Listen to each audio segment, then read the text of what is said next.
All right. What up? What up? What's up? Hope everybody's good. What's up, Grounds Crew? It's been a couple days. No show Sunday or Monday, so we're back. No baseball and coffee since last Thursday. A couple baseball after darks last Friday, Saturday. But anyway, hope everybody's good. Got a couple people in here. It's looking good. It's looking good here in the early going. Yep, AJ Ewing. Saw he got called up, so excited for that. Obviously, the hitters, they don't get a full video until they get to about 50 plate appearances. Speaking of which, I feel like we're creeping towards that with a few people, maybe Bazana, a couple others. But either way, we'll be checking him out. We'll watch all his at-bats tomorrow like we did with Spencer Jones in his first game, and then we'll go from there. All right, let's hit the main screen. I still have some stuff pulled up from Sunday Night Baseball. So we're gonna get all that loaded up. Yeah, Bolt. Saw that one too. Good call. Good call. Good call. Good call. All right, let me reload the heck out of the standings. Since things have changed, Yankees have lost 4 in a row, so they're not on top anymore. And then we'll get cracking on last night. There was only, like 5 games last night? Ewick call a panic move? I mean, at this point, they need to do something, right? I mean, it could be a panic, could not be a panic. But either way, the Mets, I mean, they're kind of in a panic situation now. Well, we'll get into the math of that in a little bit when we do the standings. So, I don't know, maybe. But if he's a good player and they feel like he can help them win, then that's the job of the team, is to get him up there. And obviously, Jane's on it. Don't forget to like the show. All right. Here we go. Tuesday, May 12th. Tampa Bay, first place. They are continuing on their hot stretch here. They are 9-1 in their last 10, 27-13. They are now 2 up on the Yankees, who have dropped 4 in a row. They got swept by the Brewers over the weekend, which we know, and they lost yesterday to the Orioles. I'm sure we'll check in on that. There was a big home run there by Coby Mayo. I put him on the thumb. He's had a tough year, but he had a big swing yesterday. Sox are in last, 17-23, 10 back. Orioles, Jays, Sox, all kind of still in that same boat, spinning their tires somewhat. All right, Cleveland, 1.5 up on the White Sox now. They are 22-21, only 1 game over 500. It's cool to see the White Sox in contention. I know they're 2 games under, but it's cool to see that. And this one's very jumbled with a bunch of honestly pretty bland teams. Minnesota 18-23.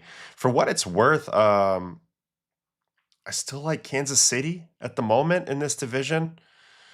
I know that they're -14. I know they haven't played great baseball overall. I just watched them drop a game to Detroit, but they feel like they have their team a little bit more together than certainly the Tigers right now. And, I don't know if I trust those other teams. I'm not high on what Cleveland's doing. I know that they're Cleveland, though, so you can't write them off. All right, in the West, the A's 21-19, 2 games over 500, 2 games up on the Mariners, who I do think eventually will take control of this division. Hasn't happened yet. Last place is a tie between the Angels and the Astros. They're 10. Both of those teams are 10 under 500 and 6 back. NL East, Braves, 28 and 13, winners of 2 in a row, plus 87 rough run differential. That's number 1 in the league still. They're 9 games up on the Phillies, who have been really good of late.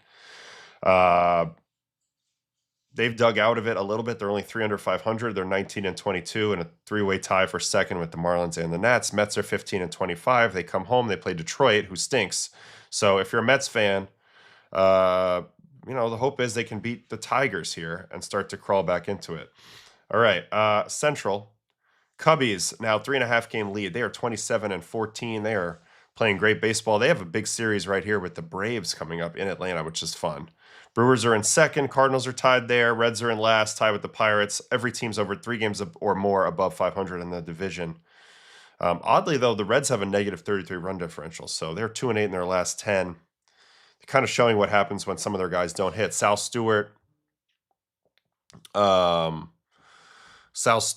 wasn't hitting recently, and nobody else really hits on that team. Maybe Ellie does, but it's been kind of weak on the offensive side. All right, West. Padres. Padres now in control of the West by half game. Dodgers have dropped 3 in a row. 2 to the Braves and 1 to the Giants last night. So Dodgers are half game back. They're still crushing it in the run differential department, but that doesn't matter. And the Rockies are in last, 16 and 25, and that's where we're sitting here at the start of May 12th.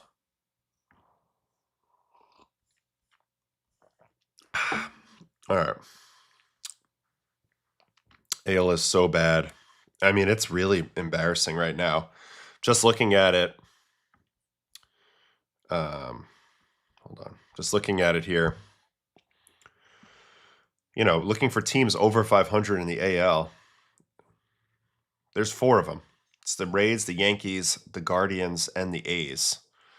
And the NL, it's the Braves. It's the entire Central, so that's 6. And then the Padres and Dodgers makes it 8. So 8 versus 4. And we do believe in some of the teams that are struggling in the National League as well. So it is a pretty big discrepancy here in the early going. No doubt about it. A few days late, but at what point do we start calling Mrs. Sliders cutters? This is an interesting conversation, at least, to have in terms of pitch classification.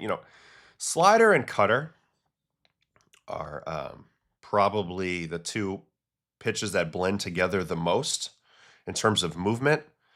So let's take a look at this. Here's his 2026 movement profile. This is the slider. It averages 7.8 inches of rise and 1.4 inches of break. This is firmly on the borderline, probably stretches more towards cutter territory, in my opinion. What was he working with last year? I mean, about the same, 6.4, 2.6. Look, I think it's a little bit of a hybrid, but I would lean more cutter if I had to choose. I think that's probably a fair distinction. And also, it's the velocity, too. I mean, when you average 95 miles an hour on a pitch, unless it's going to be way down there near the 0-0 line, I mean, I have to kind of call it a cutter. So I tend to be on the cutter side of the debate, but it's sort of a hybrid. It's not that clear. It's not that distinct.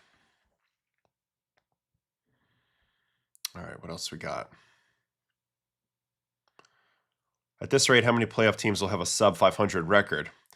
Yeah, so AJ Hinch the other day in the Central discussed how he compared the AL Central to the NFC South, and I'm not a big football fan, but I guess that means you could potentially make the playoffs, under 500 or right at 500, which is a very weird dynamic, very weird dynamic, to say the least. So I don't know if you can make it under 500, but if you count it, 8 teams have to make it, and if only 4 are over 500 right now, that's not a good spot. Now, I would guess at most 1 team will make it under 500. This will normalize in the American League at some point. I expect some American League East teams to pop over 500, and probably you'll end up with maybe 2 in the West over 500, I would guess. But man, imagine if you have multiple teams under 500. That would be really yucky. That would not be a good look for anybody. All right, what else we got here? Can you break down what has turned Devers around recently?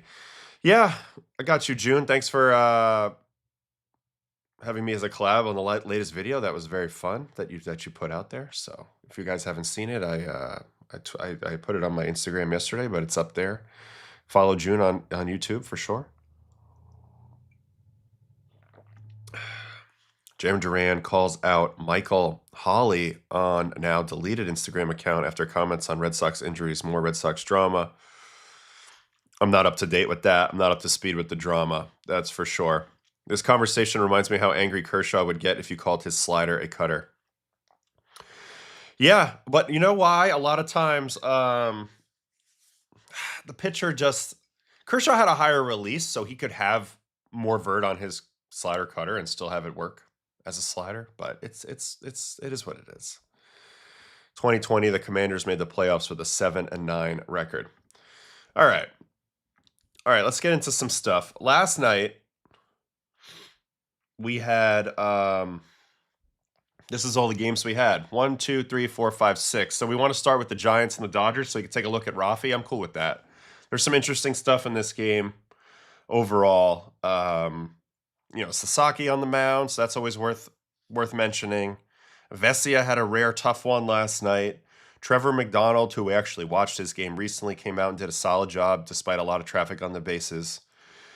The bottom line with the Giants is, they just made a they literally just made that trade where they traded Patrick Bailey away, and now there's been a lot of reporting on the Giants lately. I saw some stuff from Bob Nightingale, not that you can listen to Bob, about how they'd love to get out of the contracts. All here in the top. Jung-Hoo Lee, Raffy already, Adames, who's now dropped to 6th in the lineup, and Chapman, who's now dropped to 7th in the lineup. The bottom line is those guys have to start playing a little closer to the back of their baseball cards. That's just the reality of it. I'm not watching their games on a day-to-day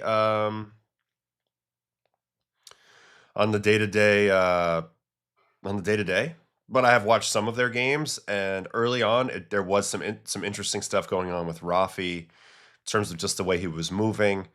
Adames has always been very pitchable, but he usually finds a way because he plays every day to pump 25, 30 home runs out of there.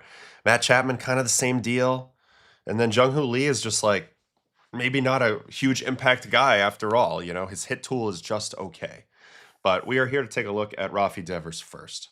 So here's Rafael Devers on the season. It's been a massive disappointment. We know he might have the worst contract in baseball at the moment, but he's not that far away removed from still being a really damn good hitter. I mean, last year he hit 35 home runs, 851 OPS, and he's gotten a little better lately. This was 2025. So you look at 2025, how he pumped everything.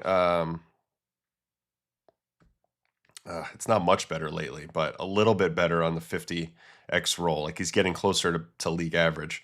But anyway, last year, the real big turnaround is the exit velo. Last year, he was hitting the snot out of the ball, still was chasing a little bit, still was whiffing, but he was getting his walks because there was a lot of power fear there. And then right now, everything has kind of come down a bit. So let me go look at his game logs because he's starting to hit well in at least his last 4 games. Versus Pirates, he had a 2 for 4, then an 0 for 3, then a 2 for 4, and then a 2 for 3 situation. Let's see if we can go look at some charts here. See if there's any interesting info. This is the bat speed chart from this year relative to last. So he's starting to catch back up to where he was last year. He had been way down. When we looked at this not so long ago. So the bat speed has to be coming back up. I wonder if there's a way I can look at like a little rolling chart, but he's at 71.4 average bat speed. Last year he was at 71.6. Yeah, it's a drop off from 23-24, but it's still good. And last year he hit 35 home runs with that. So that's good. That's a positive. What else we got here? Swing path. So he's been getting a little more tilted over time. That's been a little bit of a concern of mine because he already struggled with high fastballs. And it's subtle, but you see it's a straight up slide. He went from 27 degrees of tilt in 23 to 28 and 24 to 30 last year to 31 this year, which basically means Rafi's going to have a hard time covering fastballs at the top of the zone. More than anything, That's kind of all that means. Let me see something here. There's a rolling chart. Can I see what I can find here?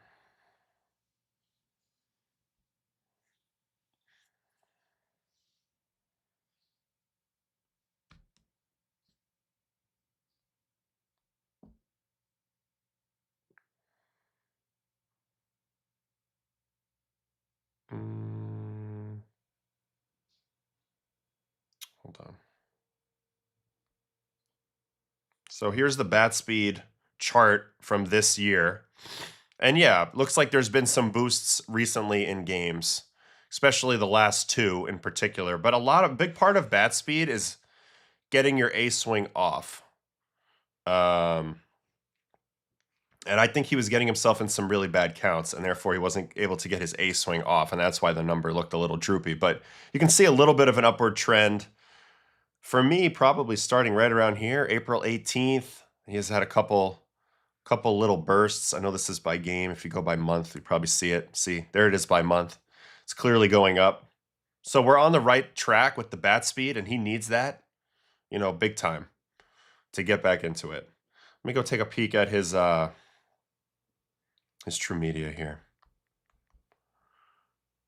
and just see exactly what he's scuffling with this year. All right, so versus righties, he's getting creamed on fastballs inside on the season, and he's basically covering out over. So the whole entire inner third is pretty wild to see, and he already struggled at fastballs above the zone, pretty much universally. All right, hold on. Let me look at let me just look in general. This is crazy to see because this is versus righties in general. Not doing any damage in zone down, middle, which is where he probably used to hit.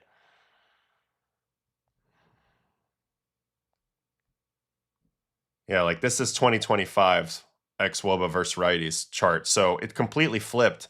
So something weird's going on inside pitches, cutting himself off.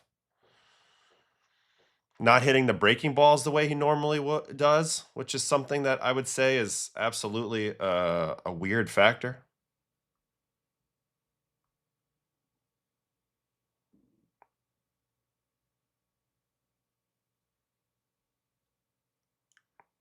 Let me go back to 26.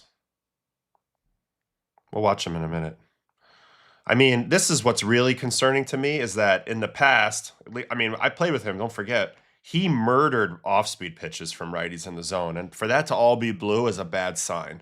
So to me, that's the biggest thing. Like maybe because the bat speed dropped, he speeds up. That makes him a little more vulnerable to off-speed pitches. But let's go watch his at-bats from last night. Dodgers and Giants. Welcome back, Mookie, by the way. All right, first at-bat versus Roki. Very comfortable at Dodger Stadium. Rafael Devers leads off and takes ball. Is he diving or a stance change? I didn't see a stance change yet. So we'll dive into that if we notice anything. But you would think that this is a good matchup for him because Roki, as hard as he throws, doesn't have a great fastball. We've talked about it before. And he's going to throw you a lot of off speed. And Raffy should crush off speed. That's usually what he does. That's a good take there. So split, fastball so far in this at-bat. Here's 99, up and away, gets him the 3-2. He feels it. Leading off the second for the Giants, 3-2 from Sasaki. That's middle, but it's not a miss. I mean, he's still under that in late, though. Up away, fouls it off, and then he's going to hit a split out for a homer, right? From Sasaki.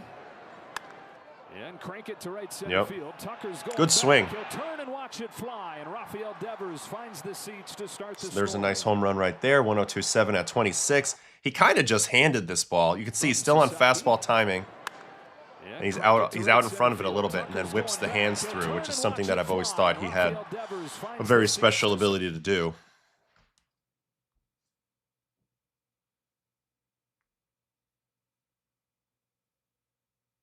It's also like, this is one guy that we haven't talked about his setup very much, but like the way that he moves in the box, it's a big slow timing load.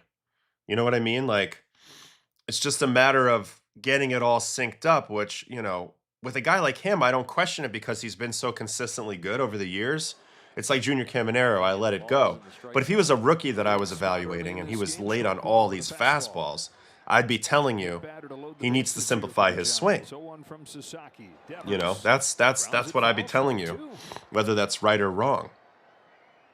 But with Raffy, I usually just let it go because he has so much, you know, track record of being able to hit like this. All right, so he's going to get him out here. Fastball, fastball, fastball, split. That was a very good sequence. But again, he had some hittable fastballs in the zone there that he's just beat on.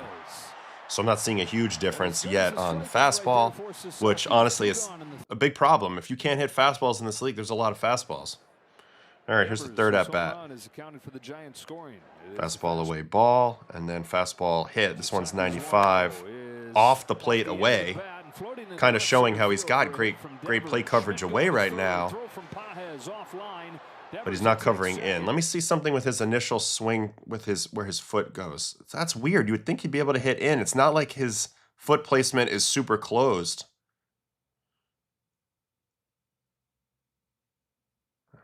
Kind of a weird swing, but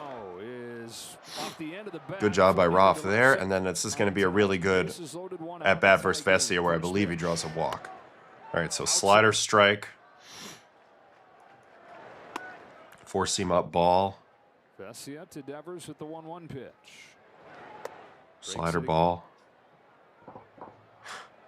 Maybe he just misses Cole. That's cold-blooded right there, Dan. But I'm sure he'll see Garrett again to get him right for sure. It's crazy, too, because Garrett has one of the best fastballs like in the game, last 20 years, whatever, and yet Raffy's hit that fastball, but there's some fastballs he can't hit. This is actually impressive that he even touches this ball. It's not a good swing decision, but typically this would beat him. Because Vesia's got, my goodness, 23 inches of vert. That's what makes Vesia special, is that amount of carry he gets. And then he's able to draw the walk. Where's this pitch? This time he lays off it and draws the walk. So that's another big thing for him, is taking his walks. He hasn't been doing that. And then here's his last at-bat versus Wyatt Mills. Pretty sure Wyatt Mills was a former teammate of mine for a hot second. What do you think of the pitch decision of fastball even higher with 2 strikes? He wasn't trying to throw it any higher. He was just trying to double up at the top of the zone. And he just missed it. Because it was 3-2 count, you know. Oh, and then they intentionally walk him later. All right, so some respect from Dave Roberts in a big spot. Doesn't like this matchup, righty versus Devers in a big spot. There was also a question in here about, is he always a slow starter? Let's see. Let's find out. We got splits for that.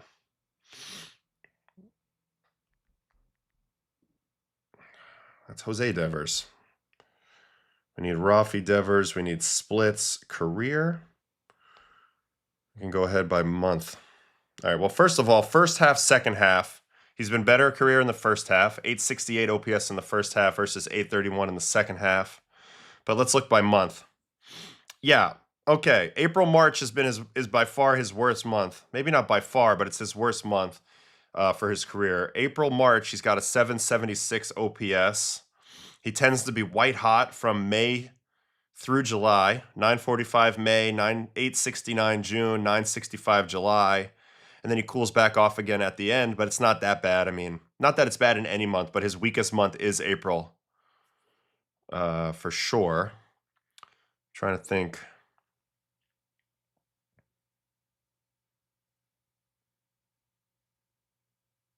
Mainly in slugging. So, I mean, that could be part of it. Slow starter. I've mentioned how I don't think he has the most high-quality off seasons in the world. He's never been an unbelievable spring training player, so it does take him some time to get going. But definitely a little bit weird there. Let me go back to his bat tracking again and look at the stance stuff that somebody was just asking me about. All right, so depth in the box this year, he's at 24 inches. Here, he's at 24 inches deep in the box. So he's deeper in the box, but he's about the same distance off the plate. I mean, it's kind of the same. I mean, this is a weird stance to be consistent with. 62 degrees open is wild, but he's always been very open. And then distance between feet, he's wide, but he's always been wide, and then he leg kicks anyway. So not a huge difference. I mean, he's a little deeper in the box, but if anything, you would think that that would help him catch up to more fastballs a little bit. I think more so that swing tilt seems to be a little bit of a factor. This metric right here, the tilt, which I just showed, you can see the steady decline from being a little flatter with the shoulders to more uphill with the shoulders. Attack direction's been pretty consistent. So, I don't know. The metrics are starting to, at least the physical metrics are starting to kind of even out a little bit into who we think he is. And I'm confident that he's going to get hot and he's not going to be a 682 OPS. But yeah, man, he's been off to a slow start, and that's been tough because they've had a bunch of guys off to a slow start. No doubt about it. All right, let me hop in the chat here for a second, then we'll keep going. Yeah, swing length has gone down a tiny bit. I know he's got a 916 OPS last 15 games, so that's good.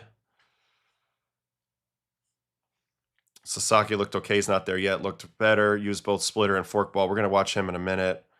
Devers started slow last season. I think he set a record for strikeouts to begin the year. Does playing for the Giants have a negative effect mentally on hitters if you get traded there?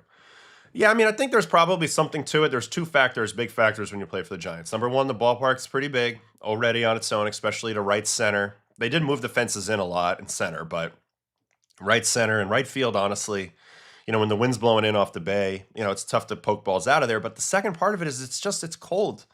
It's cold even in the middle of the summer, and a lot of people don't really equate that with California. But if you've been in Northern California, particularly the Bay, and you've been there in a night game in July, I mean, it's legitimately really cold. So I think that has some sort of aspect to it. Hitters like to be warm. You know, he's doing the DH thing a lot, you know, so he's in the clubhouse trying to stay warm, goes out there into the cold. I think that's a small factor. I mean, it's probably not a huge, you're not going to assign a huge numerical value to it, but it's definitely a factor. So I don't know if it kills you mentally or not, but man, I mean, we've seen some truly great offensive players for the Giants, but not that many of them if you really think about it. You know, it's Buster. Crawford had some stretches.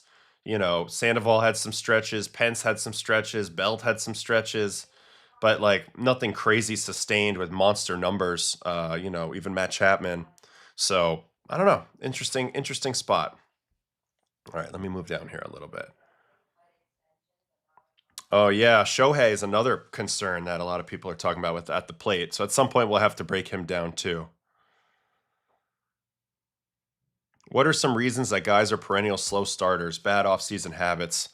I think that's part of it. I also think just the reality of, like, trying to adjust to the pitching, you know, and maybe not getting enough at-bats in spring training, and then you come out to the season and just your adjustment period just takes a little too long. Like, you don't have enough sense of urgency maybe early. I don't know. I always thought getting off to a fast start was huge in the sport, because then the rest of the season you can kind of you have some success built in. Do you think teams learning to play first could have something to do with it? I don't know. But you know, it's interesting because it's like I think he liked playing defense. I think that's initially why he was annoyed at moving off of third. You know, when the Red Sox want him to DH, I think he liked playing defense to stay engaged and athletic in the game. So it shouldn't hurt him being out there, but yeah, maybe learning a new position takes up some brain. That front leg, look at his balance. How's that a favorable move? From open in the strike zone and back out. The back leg doesn't make sense. Generally, the front leg goes forward. I'm not going to question Raffy's swing too much. I just wanted to see what changed with it a lot, because he's proven that he can do it, but, you know, he's interesting with that. All right, let's watch Sasaki while we're here in this game. I mean, the Giants, like, again, they're going to have to hit. It's not just him. It's a bunch of guys. You know, again, you know, we talked about it. Hooley, Adames, Chapman, they all have to get going. They just got Bader back. He hasn't done anything yet. So if this team's going to compete, they're going to have to play well probably over the next 4 or 5 weeks to kind of prove it to the front office, or it's going to get kind of ugly out there in San Francisco. All right, Shohei, another 0 for 5, 2 strikeout day. We could probably check in on him at some point, too. Mookie did get welcomed back to the team yesterday after the oblique strain, 1 for 5. You know, he's off to a slow start, but we'll just wait to see, because he has barely played any baseball. All right, Roki Sasaki, let's watch him really quick. 5 innings, 6 hits, 3 runs, 1 walk, 5 strikeouts, 1 home run, 91 pitches. I haven't watched him in like 2 or 3 starts, so good time for a check back in, considering there's not that much from last night. 47 heaters, 32 splits, 10 sliders, and 2 sinkers, 27% whiff. Really getting really good whiff on all off-speed pitches, but this is nuts. 0 of 22 on fastballs. 0 of 22. My God. That's insane. That's wild. All right, first pitch strikes, 61%. Zone rate's pretty good for him, and even with the split. 56% with the split's pretty impressive. I think speeding up that split has helped his command a lot. So let me head back over and check out Roki here.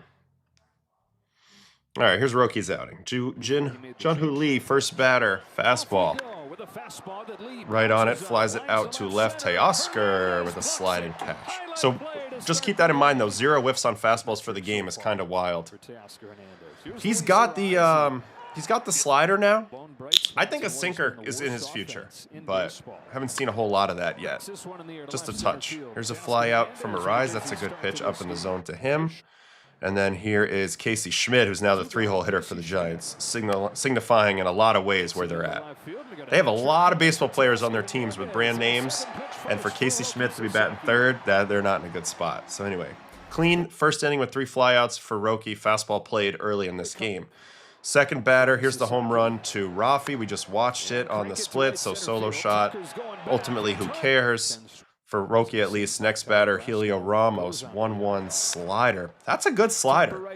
I've been talking about how I like his slider shape a lot. It's got good depth to it. I know he gives up a hit here, but there's no denying that this is a nice pitch that he's developed. This is a nice third pitch that's going to help him a lot as a starter. Tapper right side that finds a hole with the defense shifted around. If he has the capacity to try the 3 fastball thing. I don't love cutter for him personally because I want him to maintain. I think his 4-seam falls apart fast if he starts trying to throw cutters, but I would love a sinker out of him. I mean, he's already getting no whiff on the 4-seam. So it's like you might as well have 2 shapes and then you can maybe work to the ground balls at times. Anyway, base hit there from Julio. Here is Adames. He's going to punch him out with that sinker up in runner. Now, we got to watch this whole at bat because I just saw Willie look at the pitch tracker up on the scoreboard. So it's a 4-seam. 4-seam again. This time in. And the shape on that 4-seam, I don't think that he threw a sinker. I think they're all 4-seams. Fouls it off his leg. Here's the split. Didn't really bite. That one didn't bite at all. Split again. This one's going to bite. Great take that time by Willie. And then they're calling this a sinker. I don't think this is much different than his actual 4-seam. What's it say? 12.7, 15.5. Now, the reason I thought it was interesting is if you watch Adames, his eyes right here, he's looking at the radar gun on the right side where it tells you the pitch type. So that's what he thought that ball ran in on a lot. So it felt like a sinker to him, which is interesting. And that's why I kind of gave it credit right off the rip. But 15-5, 12-7. The fastball's in this at bat. 17-7. Okay, that would be different. This one's 15-11. So maybe this was also a sinker and it just didn't register that way. I'm going to guess yes. The fact that they set up in. That was a sinker. So this is his sinker. It's a 2-seam. It's going to feature a little bit more run, but not much less vert. So 11-12 run off of his usual 7. Does that make sense? Let me see what his shape is here.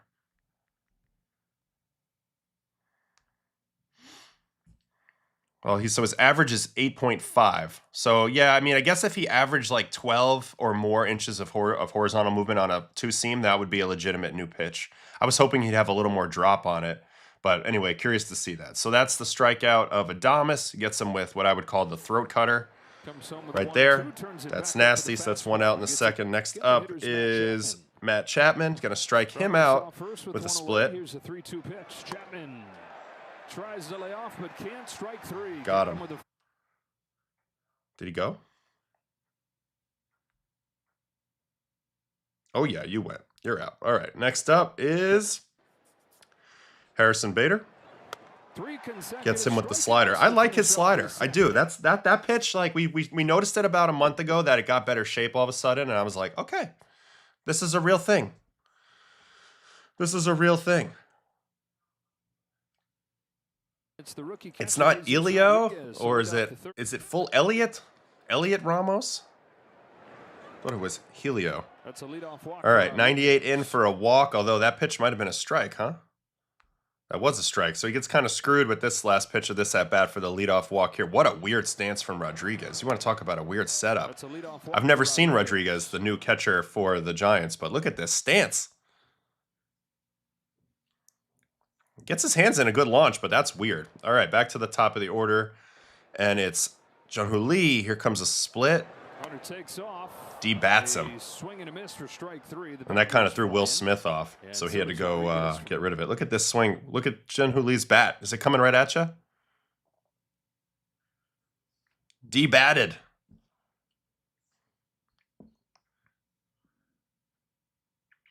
Nice pitch. All right, next up. Luis Arraez, four-seamer. That's what he does. I mentioned the four-seam's not getting any whiff. That was kind of a silly pitch to me.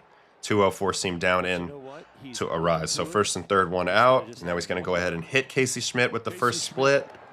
You can see the spin was really low on that, so he kind of forked that one in a little deeper. Bases loaded. And then here's when he gets Raffy out with that split. I think it ends up being the sac fly, right? Or maybe not. Tuck, they don't even go, do they? Yeah, they don't go. So that was good pitching. We watched that at bat earlier, and then he's going to dig out of it with getting out Ramos here. Oh, that was nasty. That one dropped a lot. Yeah, -7. That's a filthy split. Whatever he did with the split, because it looks like he's definitely throwing two different versions. This is the fork ball, 445 RPM. And the other one that we've seen, which has been harder, like this is also at 85 miles an hour. He's been throwing up to like 88, 89 with more spin rate. So he's throwing one that he can throw for strikes, and then this one going to have more drop. I mean, this is at -7 inches of vertical breaks. This is nasty. I mean, you can see it visually. This ball drops a lot. I like that he's throwing both. I have high hopes for Roki at this point. The lack of swing and miss on the four seam makes his issues a little more complicated. All right, fourth inning. Here's Willie. That's a pretty good swing, but he's not going to be hitting too many opposite field home runs unless the park is tiny. 100 out to right, run down by Tuck, one out there. Here's a called strike 3 on a split to Matt Chapman. That's just right down the middle. And then he's going to get Bader out. So very good fourth inning. Nice bounce back here in the fourth from Roki. Gets the ground out there onto the fifth. Here's Rodriguez. Slider. I like his slider. I do. Good play by Muncy. Muncy's turned himself into a very serviceable third baseman. Split coming here to Jung-Hoo Lee. There's Mookie. Good to see him back playing. 2 outs. And then Arraez here. That's where you want to pitch him, up in the zone. The one time he was down in the zone, he got a hit. The 2 times he was up in the zone, he harmlessly flew out to left. So that's a tremendous fourth and fifth inning for Roki. Really good stuff. Sixth inning. Casey Schmidt, leadoff hit on a fastball middle. And then here's Raffy's second hit. That's off the plate away, so it's not a good pitch because you have to throw a strike on 1-0, but it's also a good swing, and that set him up for trouble here. First and third, no outs. And then here's Ramos. This is his last batter, and he grounds it down the line. So he pitched better than the line. But 3 consecutive hits are going to crush his earned runs. He went from giving up 1, and now he's out of the game. And I don't know if this run gets stranded or not. But he pitched better than his line. He just didn't get deep as he wanted to get. Where's this game?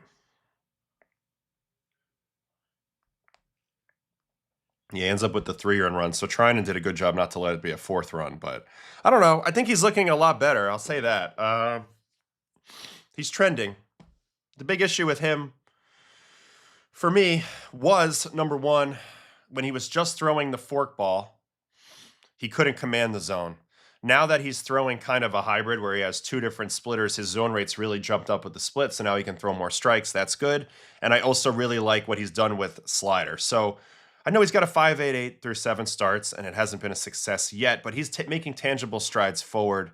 And for me, it's fairly obvious that the split has become a better pitch overall and the slider. So that's going to give him a better shot. My biggest concern is just the whiff rate, the whiff rate on the four seam. He doesn't have anything crazy to it. For a 50-degree arm angle, only getting 15.4 inches of carry is just not enough. It doesn't matter that he throws 97. So I do think you'll see more sinker come into his game. And what is his whiff rate this year on his fastball? 14.7. I mean, that's very low. Even last year, only 11.1 kind of underscores the issue. So, I mean, they're hitting 375 off the fastball this year. It's hard to pitch like that as a starter. Really hard to pitch like that as a starter. I still have high hopes for him, and I'm glad that they're working this, but this is going to poke its head out even if he's a reliever. You're going to see a guy with super low fastball usage as a reliever, even if the speed shoots up. So kind of a weird place to be if you're Roki. All right, what do you got, Mitchie? I have concerns still with Roki as both his slider and his split finger appear to pop up out of the hand just slightly. I think that's why his fastball doesn't get whiffs, and he still has to land both of the slider and split finger for strikes. Yeah, I saw that too. There's a little bit of a pop on the slider. I would agree. I also think there's something about the way the split comes out of the fingers where they see it a little bit, so it's not fooling them that much. But you have to admit he's striking them more. The shapes have gotten better. The variety's gotten better with the two different splits. For me, it's just that fastball, man. I think the fastball it's just not what was promised when he came over from Japan. I remember watching him in that WBC game versus Mexico a couple years back, and he was ripping 101, 102, and the fastball looked like it had carry, and it looked different. So it's been a while. It's been a while. All right, let me hop in here.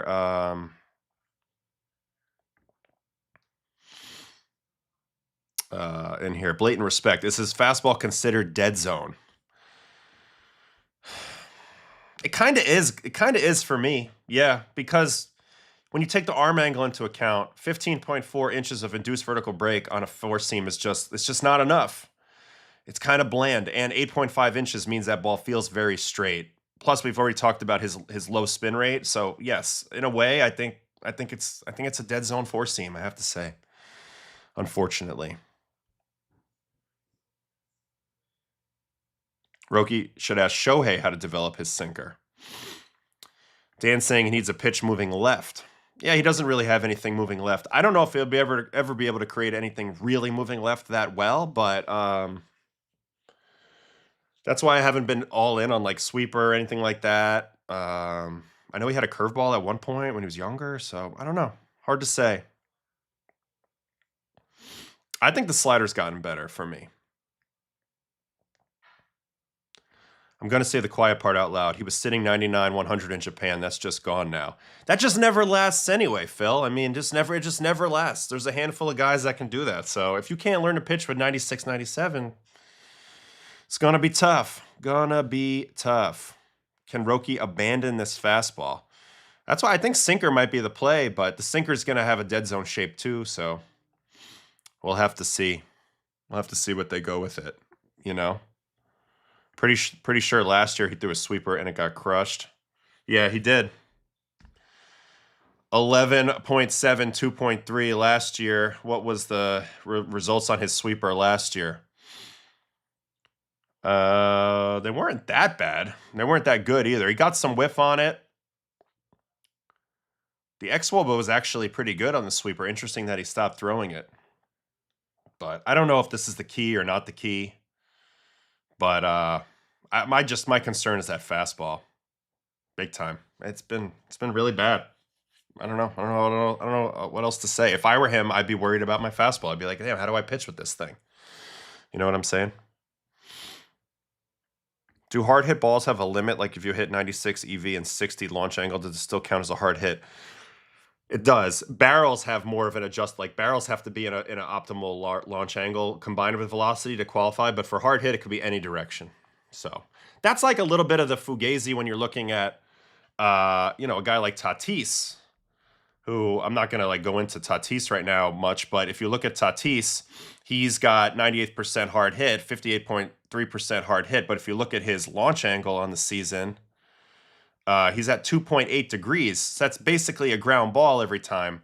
So yeah, it's a little bit of it's a little bit fake. I mean, yeah, he's hitting it hard, but if you're hitting it right in the ground, it doesn't do anything for you. You know what I'm saying? So it's kind of crazy. Look at his 3D pitches. Roki, you got it. All right, how do I do that again? 3D pitches. Roki Sasaki.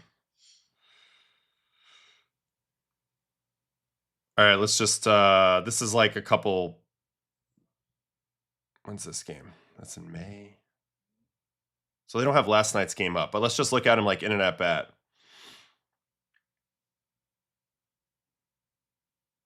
There's definitely some poppage. Not much on this pitch. I need to get a slider, so I need a righty.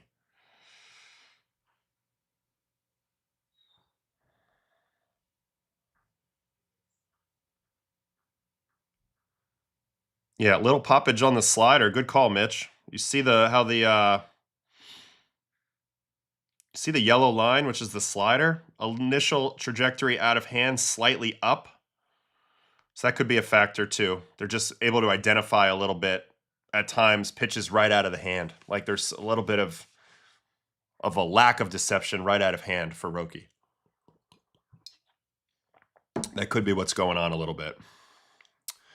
All right, I'm still encouraged though. I mean, he's improving. Don't get me wrong. If this was late in the season, he wouldn't be getting starts for the Dodgers right now. They can't afford to have a pitcher who gets beat in the rotation all the time. But for now, they're fine with it. They are fine with it. What makes his fastball so hittable? It's got no spin. Doesn't have any crazy movement, especially for his arm angle. It's not. There's nothing special about the movement on it. You know, that's what it is. Everything he's thrown moves a lot. If he could get something shorter and later that he could land for strikes, it could take guys off his fastball. Yeah, I think 2 fastballs is the play. I think if he had a better sinker option, then at least he's getting off the barrel. And you don't have to rely so much on whiff. You can get some called strikes. There's some different tunnels that open up. For me, he needs to land pitches low in the zone too, which is a little dangerous because his fastball is very vulnerable low in the zone. But that's going to get him that chase below. See, Blatant Respect is saying only throw that 4-seam at the top of the zone. But the thing is, if you start to split off the top, it's probably not making it below the zone, so it makes it a little tough. So you kind of have to use both. You know, it's tricky. It's tricky. I think Roki needs a sinker to get hitters to guess between 2 and 4s. That's kind of how I feel. Or you could move him on the mound. Where's he at now on the rubber? I love how we're doing so much investigations. So they have him, looks like he's kind of in the middle. Part of the reason why he's in the middle is because they're trying to get his arm in the middle of the zone to throw a lot of strikes. But yeah, I mean, he could maybe create a little more of an outlier angle by moving him way over to the third base side. Like if he was over here instead, and now you have pitches that are coming right to left a little more, that could create a little different angle. I mean, all these things will be thought of. All these things will be discussed. Whether they go to them or not, I don't know. But something's got to change with the fastball, or he's just not going to dig out of it. You have to throw fastballs, so he's gonna dig out of it. Yeah, I'd love to see the behind home plate high speed of his releases. His lower front side likely leaves hitters exposed to hitters seeing it early. I do think there's some of that too, Mitch. I've actually talked about MLB about getting a camera back there that they can add to these cameras, to these selections. You know, all these different angles, because.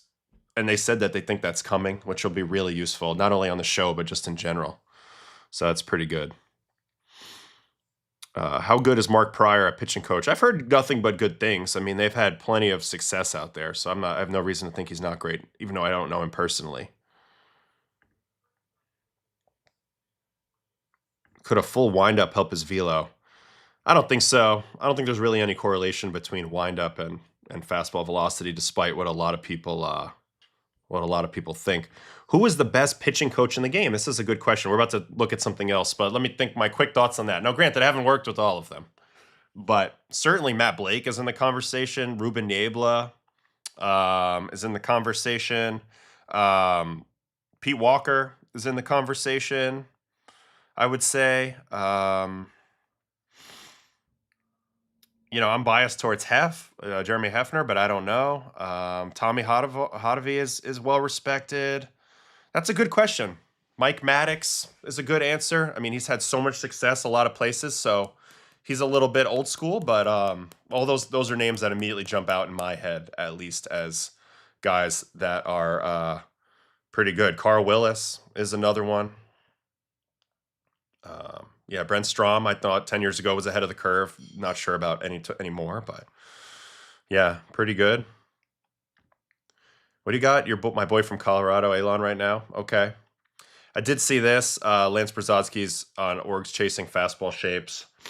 Yeah, but I think what Lance misses sometimes is like the more individual touch of things. He tends to look at like whole organizational ideas. And, at the big league level, there's a lot of individual stuff that goes on with one pitcher or another based on what they have going on. A spot in the Hall of Fame for pitching coaches like Leo Mazzoni. I mean, Leo Mazzoni should be in the Hall of Fame. I mean, the guy's just rocking on the bench the whole game long, but look at the success the Braves had. He had to be a part of that. I should have mentioned him when talking about Bobby Cox the other day. So I also like Brian Bannister, although he's not a major league pitching coach right now. He's more of a pitching coordinator. So this was completely overrated in my opinion. The Ray Searage Pirates thing. That was just like, we're just going to ram everything inside on everybody and call it a strategy. So anyway, that's my 2 cents on that. All right, what else? Let's move on to something else from yesterday. George Coby pitched well. Mike Soroka pitched well. I was going to maybe take a peek at Jonathan Aranda.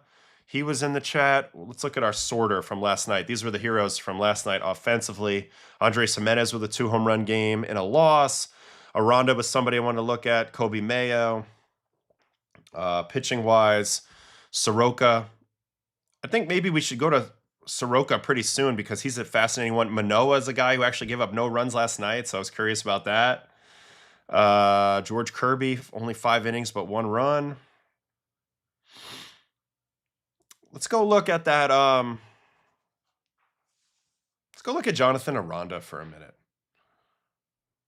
Jonathan Aranda, 2 for 3 yesterday. Hold on. And the Rays. I mean, this team is annoying. I know they lost in this game yesterday. No, they won this game. But he is they just find a way, man. And this guy was a great signing for them.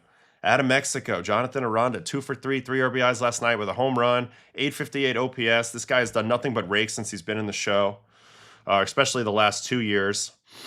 Last year, 882 OPS. This year, 858 OPS. Hit 316 last year. So, contact guy with a little bit of pop. Really good eye at the plate. Really good approach. He's a low bat speed guy getting it done because he tends to hook his home runs. But it's really it's just a solid all-around player. Solid all-around player. Let's watch his at-bats from yesterday. So, Rays, Jays.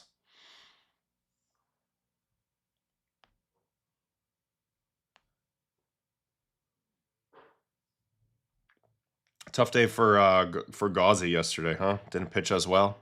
All right, let's watch all of Aranda's at-bats versus Gausman. This is a first and third, nobody out in the first inning situation. First pitch fastball in, fouled away. Second pitch fastball coming here, fouled away again. And then another fastball. They try to go way up high, and this time he doesn't get it there. He puts it in the outfield, gets the job done here with a sacular fly. Obviously, nobody's throwing out Chandler Simpson going home. So, sac fly there. Next at-bat. First pitch split. Very quiet at the plate. There's a little bit of a move. There's a little bit of a load, but he's very early with it, and it allows him to get his hands in the zone and cover a lot of stuff. There's a split down, broken bat, but he flips it over the infield for a base hit.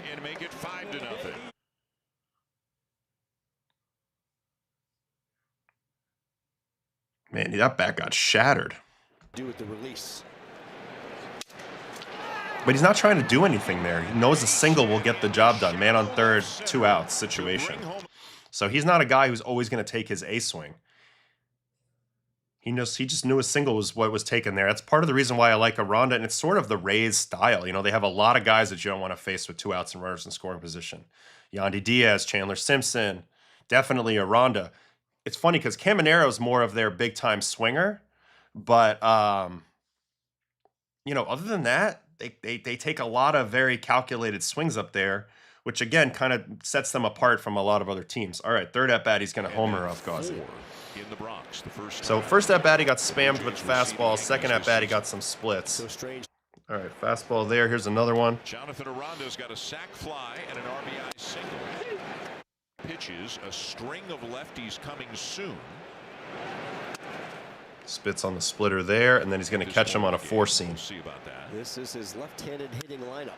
That's a good swing. That's a good location. Up in. Aranda lifts one to deep center field. 104.8 at 34. That was a really good location to get a homer on. Maybe he's getting anticipated getting pitched up in there after the splits away the last at-bat. This is his left-handed hitting lineup. That's a hell of a swing. Pulls the hands in nicely.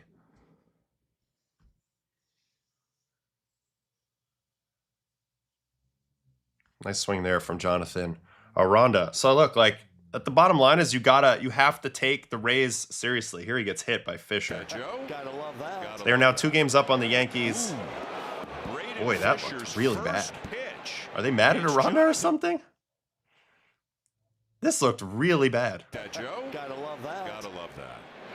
Ooh. Braden Fisher's first pitch. And whatever it is, he missed the spot by an awful lot there. And then he does get out his last at-bat. Here, strikeout from the Cuban, Julio Rodriguez. Ooh, emotional challenge. See you later. But yeah, between Aranda, let's see here.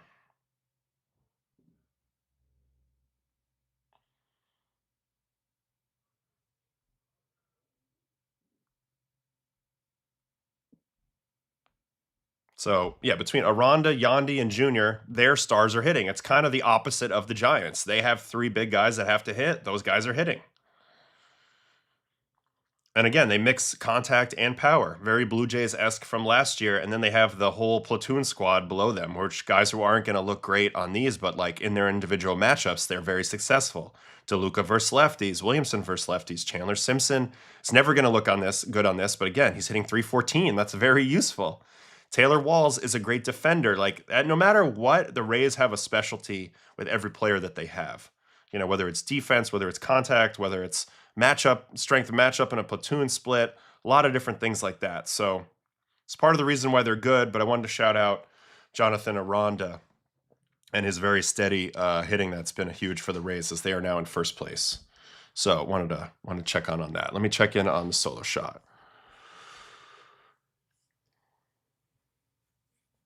Can we watch Chandler Simpson beating out a routine grounder to first? That happened yesterday in this game?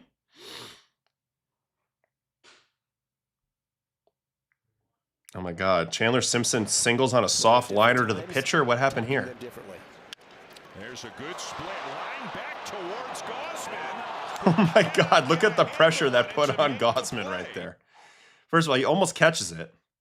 But then he knows that he's got to pick it up, and there's no doubt that this is what speed does sometimes. It just makes you miscalculate because he's flying down the line. By far the fastest guy in the league from home to first. Here's Simpson. Taps it to first. Right, so that was a fielder's choice. Here it is. Ground ball to Vlad.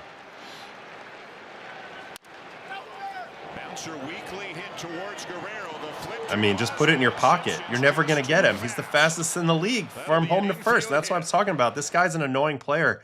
He wants to hit these types of choppers. In a league where everybody's trying to hit a fly ball, this guy's doing the antithesis of that. And it works really, really well. The man floats. That'll be an infield hit. He's just laughing because he knows that that's what he does. He knows that's what he does. Let's see here.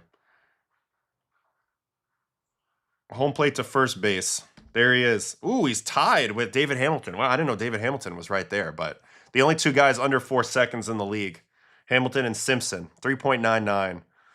And he's got better sprint speed than Hamilton, 29.6. So it's crazy. Who's the fastest righty home to first? Looks like Jorge Mateo, 4.12. Then not till Bobby Witt, 4.17.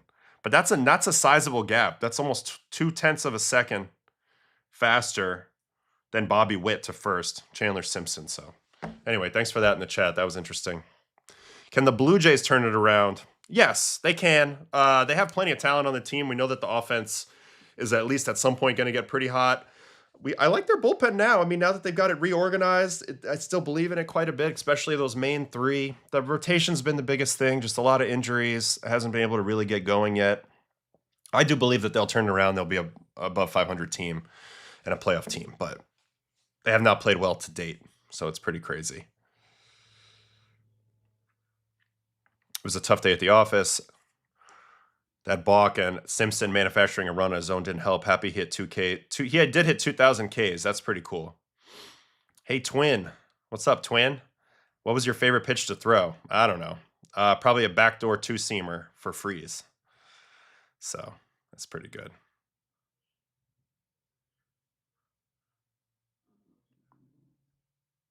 Dodgers just traded for Alek Thomas. Very interesting.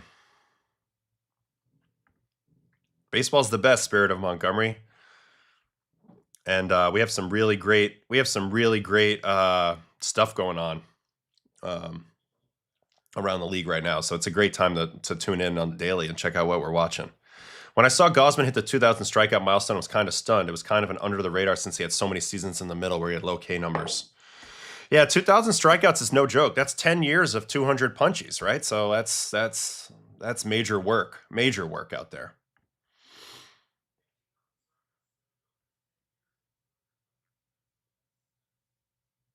Let's see here.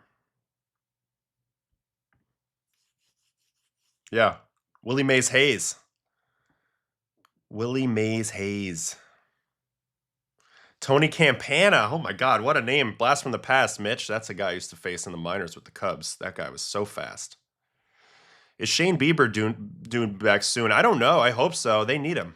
But I agree with them. They can turn it around. They can definitely turn him around.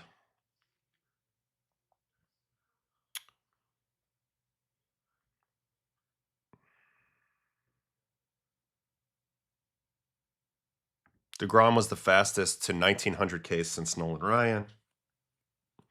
Wait, how are they going to fit Thomas on the roster? It's a good question. Who's going to have to go away for the Dodgers?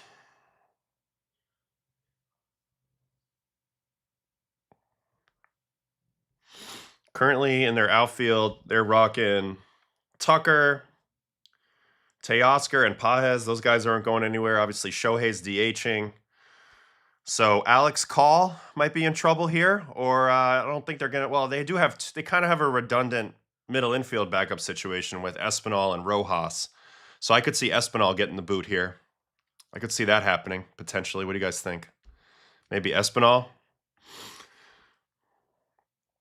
Yeah, I'm guessing Espinal. Alek Thomas has an option, though, so then they might just option him, if that's the case. Kike, as for Kike, he's probably coming back soon. I don't know if you guys have been watching Pokikimon on YouTube, but it's pretty awesome. Kike he does box breaks of cards, and it's pretty fun to watch him do his thing. You know, that's my guy. But he'll be back eventually. Espinal has a clause in his contract that they extended him specifically to cut him for whoever gets back next. Okay, so he's going to head back probably. That makes sense. That definitely makes sense. I saw this request, Will. No, where are you, Will? Can we speedrun Robbie Snelling's outing? Because I never made the video, which I meant to do. Perhaps we can do that on the back end of the day. We got to catch in on some things tomorrow. So if you're here in a little while, let's yeah, Pokikimon is top tier. It's so funny. He's great. I love Kike. Also, just want to say that I'm glad people are finally on the Chris Sale Renaissance train. I mean, he's the man. He's the man. He's the man. Everybody knows that. All right, let's get into more stuff from yesterday. We've been kind of kicking around pretty slow today. I wanted to watch. Let's quickly check in on what happened in this Yankee game. Yankees pitched really well. Weathers had like a perfecto going for a while. He ends up giving up one hit. So I'm not going to watch this whole outing. I am curious really quick to check in on his player breakdown at least to see what he was doing. 28 changeups, 25 sinkers. Interesting. Limiting that four-seam usage, which I think is smart for him. Upping the sweeper usage, 23 of those. Even through 3 death balls. Those are probably new. And 70% first pitch strikes. And crazy 38% zone rate to do as good as he did. But let's see what happened in the 7th inning when it all kind of fell apart and the Orioles got a little rally here. with Mayo coming up big as the winner, as the winning shot in this game. So it started here in the 7th inning. Adley Rutschman leads it off with a base hit. Feels like Weathers has just been one step ahead of the Little poker through the hole. That's the one and only hit off of Weathers on the day. It's a 1-2 changeup. I actually want to watch this whole at bat. I want to really see what happened in this inning. So he goes sinker first pitch. That might have been a changeup, to be honest with you. Sit at home, man. Sinker second Get your pitch. rally cap on. Get something on to change the Orioles' luck. Scoring. And then changeup. Weathers to Rutschman, who's lined out to center, struck out looking, And he got the changeup. Good adjustment by Adley to stay down on the changeup this time and go the other way. Also, this is what happens when you throw your best pitch on 1 strike to get to 2 strikes, and you don't have it with 2 strikes. That's what you see there. He threw a little bit more of a hittable pitch with 2 strikes than 1 strike, and Adley was able to take advantage. That's a base hit. All right, next guy up is Big Pete. Sweeper coming here. Hits it in a good enough location where they can't get 2. So that makes man on second and 1 out. And that is going to bring up a 10-pitch at-bat, which we'll watch all of because this is what breaks him. 10-pitch at-bat by Tyler O'Neill. First pitch chase on the changeup. Goes right back to it. Up and away ball. Now to the sinker. A lot of sinker usage. That's interesting. 2-1. Another sinker coming here. Not made many of those. Yeah, sinker at 92 seems weird, don't you think? There's the sweeper, so almost gets him there, but starts it a little too low, and now we have a big-time battle here on 3-2. 3-2 changeup, almost gets clipped, but that's foul. Here's a sweeper. Good pitch, just gets a piece. Now to the 4-seam. Hangs in there. And then let's see where this changeup is. Good take. Good take. And that ended up breaking him. That's the 100th pitch. So Booney goes and gets him. And that brings up Hedrick, who on the season hadn't allowed a inherited runner to score yet. Obviously, that was all meant to happen at some point. It's going to come crashing down. And here it does with the game-winning at-bat from Coby Mayo, who's done nothing this season. But this was a big moment for him. Slider down, ball 1. Slider strike, and then they triple up. So this was a little bit of a mistake, in my opinion, especially considering that that ball's in the hittable range, and Coby Mayo destroys that ball to left for the 3-run pump to win the game. 99-6 at 32. Don't love the pitch selection here from the Yankees or the intent of this pitch by Hedrick. So let's review this again. So the first pitch slider is a ball below the zone. It's actually a good pitch. I like this pitch when you first come in because, again, I want to get a reaction out of the batter. So I would say he's on fastball timing at this point, but that's a good take. Second pitch is a called strike on the back door. So now he's seen slider, and he's gone from unhittable to a little bit more hittable, and he got a double trigger. So if you're going to go triple slider here, you have to now treat it like it's 0-0 again and get back below the zone. But instead, he kind of pops it right into the middle here. And it's also important that it's up a little bit because Mayo is so upright in his stance that that's going to give him a better shot to hit an off-speed pitch as if it's not super low and he doesn't have to go dive and change his posture. And ultimately, that made the big difference. So he went from least hittable to most hittable. I don't love the triple up in general. I would have liked to see a fastball here to keep him honest. But at the same time, if you're going to triple up, and that's fine, you got to locate it again down. In this spot, you don't want to come over the plate. Makes a little mistake. Coby Mayo makes him pay. And the Orioles go on to win this game on the strength of this rally. So good job by Adley Rutschman, and a great job by Tyler O'Neill. And then Coby Mayo is able to convert with the 3-run home run. So that takes down the Yankees. That's their 4th straight loss. Let's go look at Coby Mayo for a second on the year because he's been very disappointing. He is hitting 165 with a 541 OPS. That was his 4th home run of the year. For me, that upright in his stance situation is just makes him very pitchable. You know, you get him into leaning mode, then you kind of know which side of the plate you want to work on. because he wants to stay upright. So you challenge him down and away. Also, look at the hit chart. Everything's pull side. So if you pitch him away, down and away, you have no fear that he's going to go, the other way. So to me, he's an interesting prospect. He was super hyped coming up. We haven't seen it yet. We know he has power. He's got big bat speed, 75 miles an hour on the bat speed. But ultimately, it's too much chase, too pitchable. And that's been a big problem for the Orioles because we thought the Orioles were going to have probably one of the best, offenses in the league. And I feel like it's trending that way with the way Pete's starting to swing it a little better, Basayo and a couple other guys. But, man, Gunnar Henderson's been a big issue. He's down to 286 ex-WOBA. Not sure what's going on there. 206 average on the season. And then Coby Mayo way down at the bottom. And a lot of guys just kind of mediocre. Rushman's been better, though. Rushman's been better. Don't look now. Somebody said here in the chat about Adley. Yeah, Phil had it. Don't look now, but Adley's number 3 in the league in catcher WAR. So that's really good. Really, really good. Brandon, finally catching one of these live. Shout out to the timestamps. Thank you. I've been trying to do those religiously every stream because I know people like to catch up on it later, and it's a lot easier if you don't want to scan through to see what we're talking about. You can kind of just get the timestamps. So working on that. No one needed that more than Mayo. Triple up is not as bad as the location. Totally agree, Daniel. If you're gonna triple up, I'm okay. I mean, I quadrupled up. I throw 7 in a row at times, but you got to understand you want to work from most hittable to least hittable throughout the at-bat. A lot of times, if you work the other direction, that's where you get clipped. The call was for a backdoor slider, judging by the catcher setup, which is wild. Exactly. Don't understand the idea of that. I know they just got a take. But to me, I mean, again, there is value in working Mayo away, but because he's not going to go the other way. But you got to be very precise there in a 1-1 count. And he wasn't. He pulled it over the plate a little bit. I'm all the way out on the Orioles. I think their position players aren't as good as we thought they were, and the pitching is clearly flawed. Yeah, I didn't even look at the pitching. The pitching's been bad, really bad. Tyler O'Neill, Vancouver native. We got some good baseball players from the lower mainland. Cade Smith is the other one. Yep.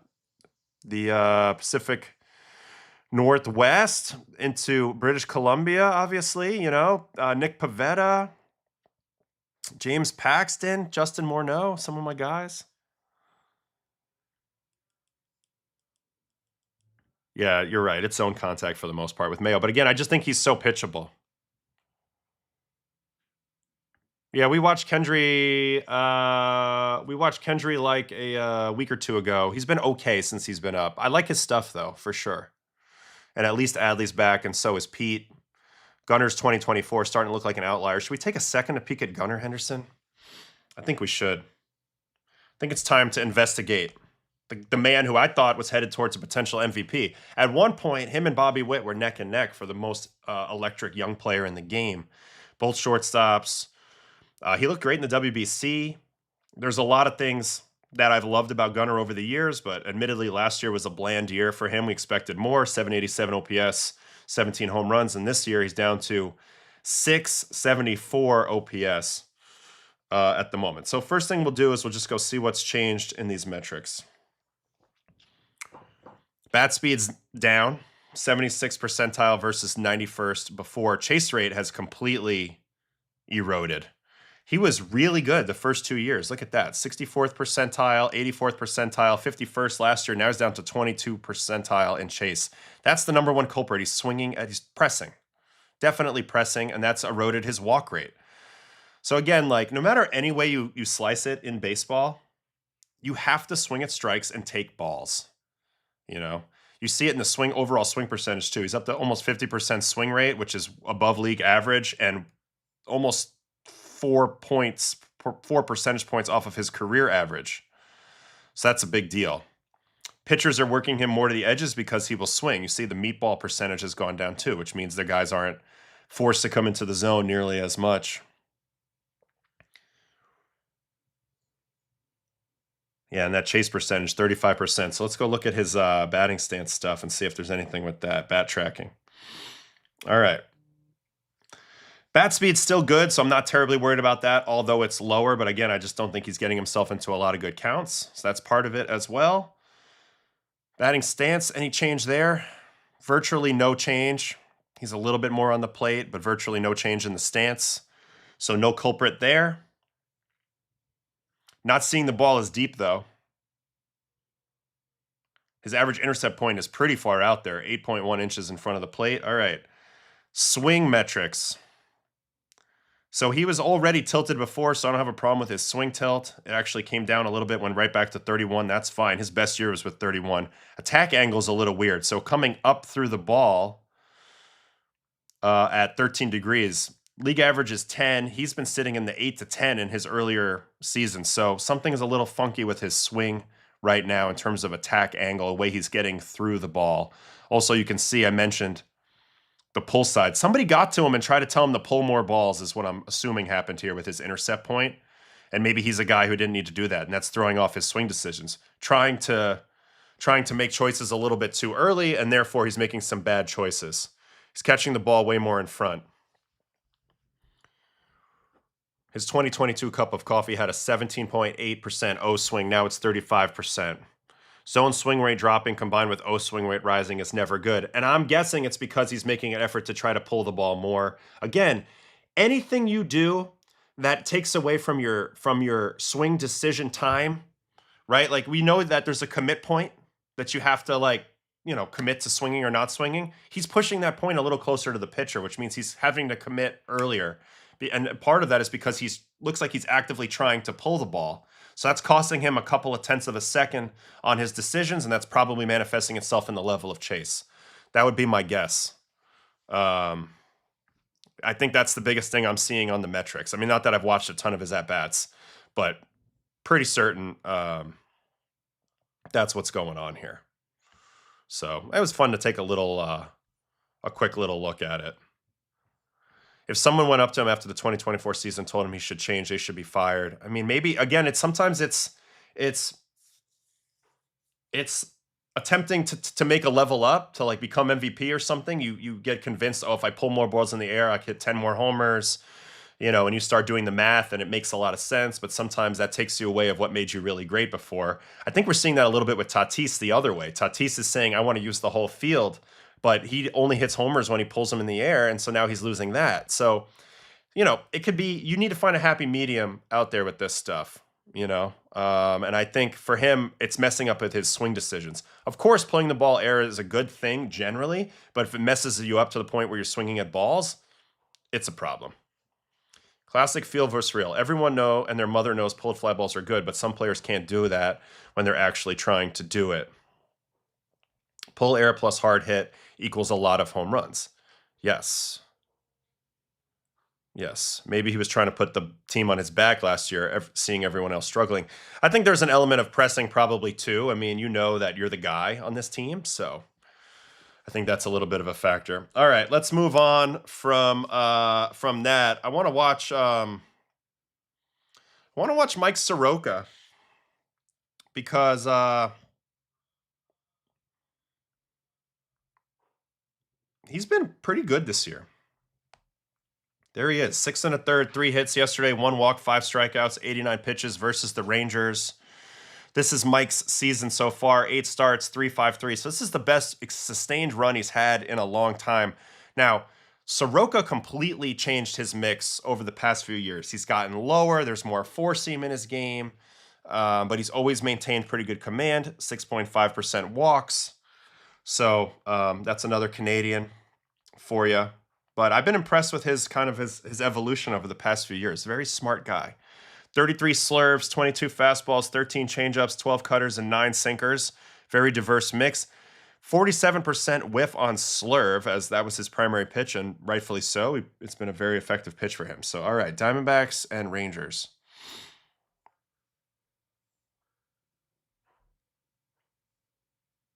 Mike Soroka. So we'll speed watch this one. Nimmo leads it off with a single here. Here's a 2-2. And that one is That's that Nimmo little short action. Laser into left for a hit.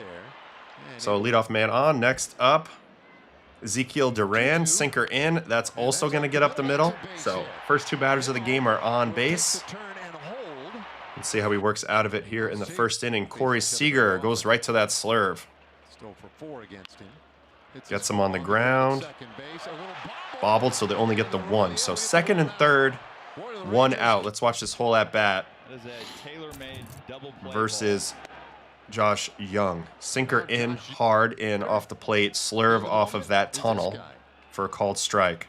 Yep, so that was beautiful tunneling right there to get to 1-1. Now he's going to go four-seam up and away. Misses away there, 2-1. Back to the slurve. Good pitch, doesn't give in, gets the chase. 2-2. Back to the slurve again. This time it's down. He has outside freeze wide open, but he's going to spam the slurve because he doesn't think Josh Young can hold up. And he's right. Uses the aggression against him and gets the big chase under the zone. So big time pitch right there from Michael Soroka to get the second out of this inning. And that brings us up to the last batter of this inning, which is Evan Carter. Slurve back there down. Change up off of that. Bad pitch, got away with it. Change up again.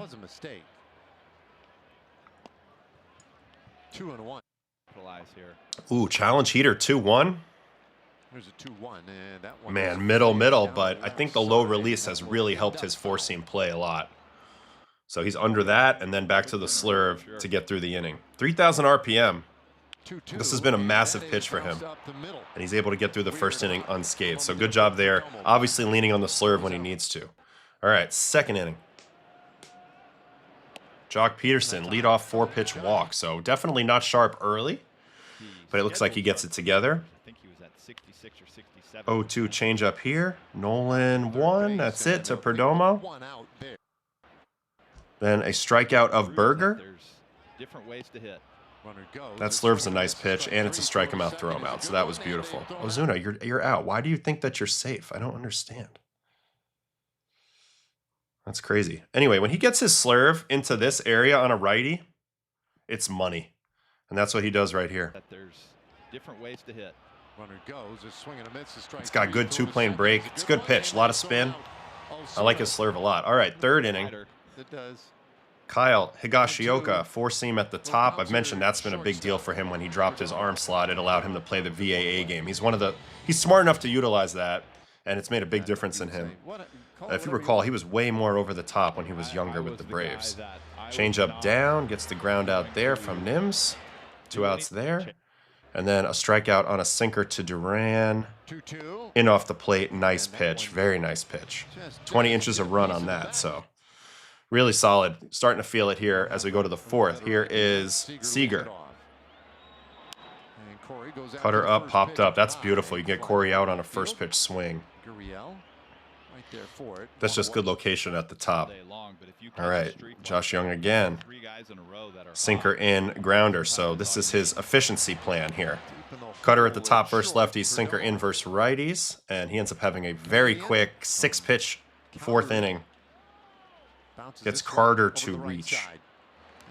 Nice job there. Fifth inning. Jock Peterson, 0-2 count. Now he's getting himself in better counts, too. Gets him off the end on the changeup. Ildemaro Vargas makes that play. Here's a 3-pitch strikeout of Ozuna with the slurve. Gets it below the zone. That's nasty. That's a huge amount of total movement. 28 inches. Good stuff. And now a cutter to Berger. And another very efficient inning. Great play out here in center by Waldschmidt, the rookie. And now the 6th inning. Leadoff hit coming here from Higgy on the slurve. Ooh, good swing by Higgy. That's a good pitch, but a good swing. Leadoff man on. Back to the top of the order, third time through. Good swing by Nimmo, but another nice play by Waldschmidt out there. Oof, almost got the double play. Wow. All right. Slurve to Duran. Front door looking slurve. See you later. Nice pitch. And then back to Seager again. He's going to get him with the slurve. So he got Seager out all 3 times. 2 slurves and 1 cutter at the top. Have to control Seager if you want to dominate the Rangers. 7th inning, he only gets 1 out, and it's Josh Young, so they let him go out for the first righty. Gets him out with a slurve. Very nice outing. Very nice outing. No runs.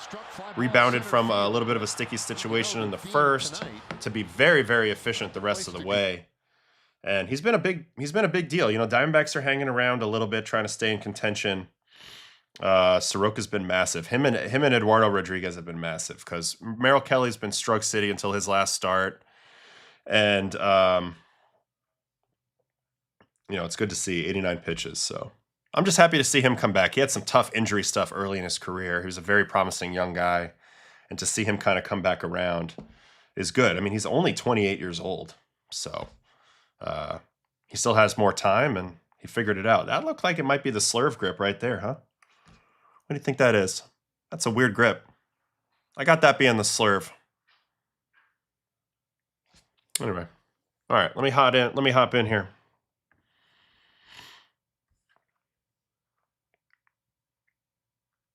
These changes didn't happen after 24, I don't think. He had some injury issues. I chalked off his 25 to that. I think that's somebody else.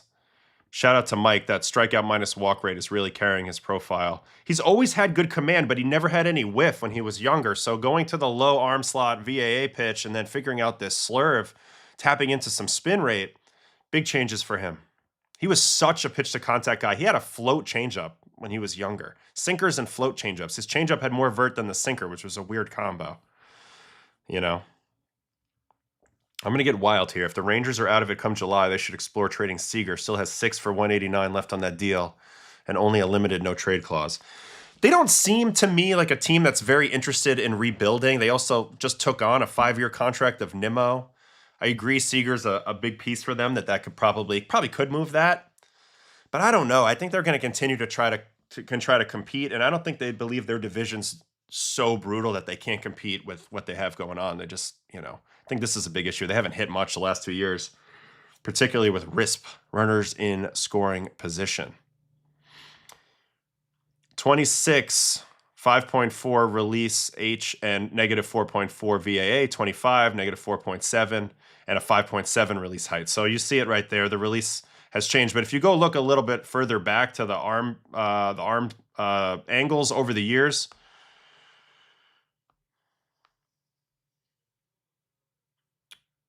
right here for Soroka, I mean, he was up at 41 degrees in 2023. So it's been trending down, and I think that's been intentional. We don't have the data from even before that, but he was even higher than that before.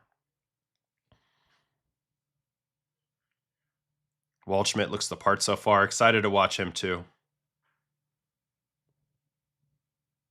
Yeah, you were referring to Gunnar. I figured that. It's so weird that they did this with the Texas Stadium down there because the old park was such a good hitter's park, and they were kind of known for like being like a guy that just raked. Like they were just out there raking, big power team. And they had some pitchers, of course, over the years, but like that was their ballpark style, was more offensive, and now it's clearly not. It's clearly defensive now. So kind of a weird spot to be in. All right. Let's see here. Let's see here. Who else did I talk? Yeah, George Kirby, Julio, Alek Manoah. You want to check out Manoah's game from yesterday? Because I know we have some Manoah watchers. Kind of curious whether it was more smoke and mirrors or not. They did lose. Manoah pitched 5 innings of relief, though, 91 pitches. 5 innings, 2 hits, 5 walks, 2 strikeouts. That doesn't seem very sustainable to me. Player breakdown. 42 changeups. So changeups now his primary pitch. He averaged 89 on his sinker, 87 on the 4-seam. Yeah, this is not going to play. And we know about the delivery stuff. So that's crazy. Angels, he's just not himself yet. Something has shifted with him physically. 100%. No doubt about it. Oh, that's not the right game. Who did they play? Yeah, Angels Guardians. Where's that?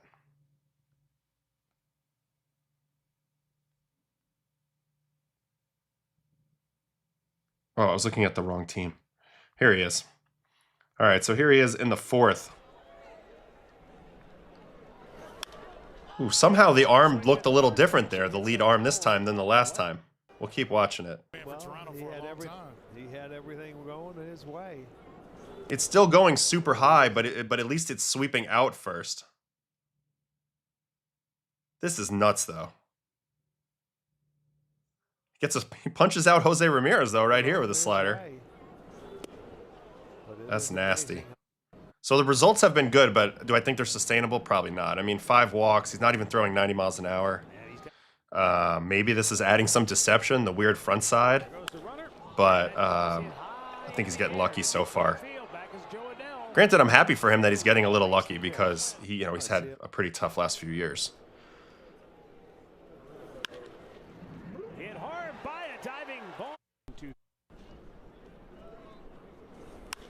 I mean, these pitches are just, that's a dead zone sinker at 88. You just don't see stuff like this in the big leagues very often right now.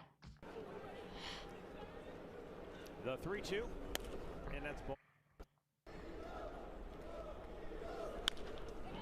Bouncer to first base, backing up. There was this narrative around him back when the pitch clock came in that really hurt him. I don't know how true that is or not. I know he was a big boy. He's definitely gotten thin. But I don't know. I don't know. For me, like, the mechanics are just so crazy. I mean, that high arm, he's definitely leaking energy. Like, it's not coming out very smoothly.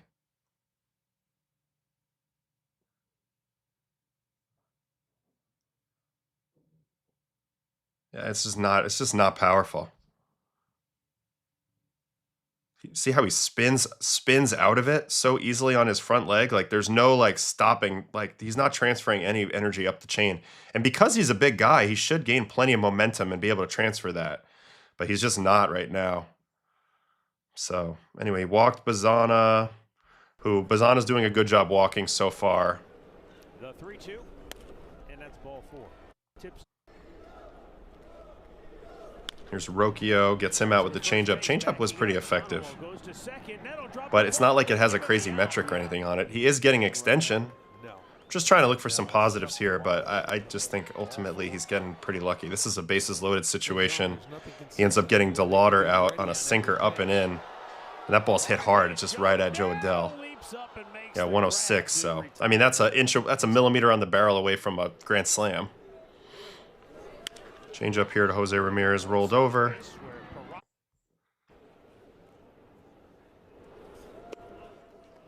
Another walk. 3-1.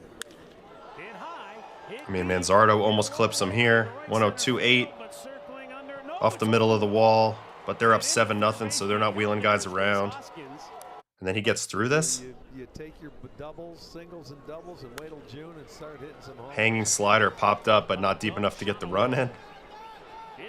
He could have easily given up 5 runs in this game, and he gave up none. So it's kind of wild. That's 87 mile an hour fastball. Get over there, big fella. Attaboy. 7th inning. He pitched a lot in this game. Strikes out Bazana on a changeup. Brian Rokio, 1 out of 3. So I'm not making fun of him. I'm rooting for him. I'm just saying he's clearly not all the way back at all. And soon will be. That's just the reality. In the air, left field. 5 or more pitches. Getting a lot of outs on the changeup though. They're all going deep in counts. And sometimes that's a good. He's dominated Jose Ramirez in this one. Strike zone a little bit better, but this is an 85.7 mile an hour 4-seamer. Hit hard, caught, 2 down. The 1-2. In the air. A lot of just missing it balls out of Cleveland. Caught. So there's Alek. He did pitch 91 pitches, gave up no runs. What a weird player right now. What are we looking at so far?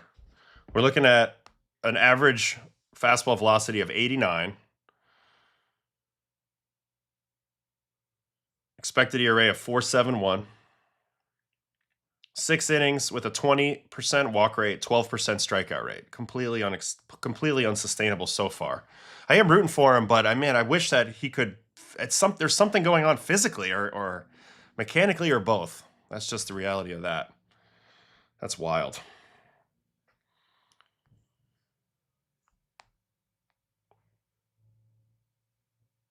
All right, I'm going to jump in on the Seattle game here in a minute, but first let me get to the solo shot.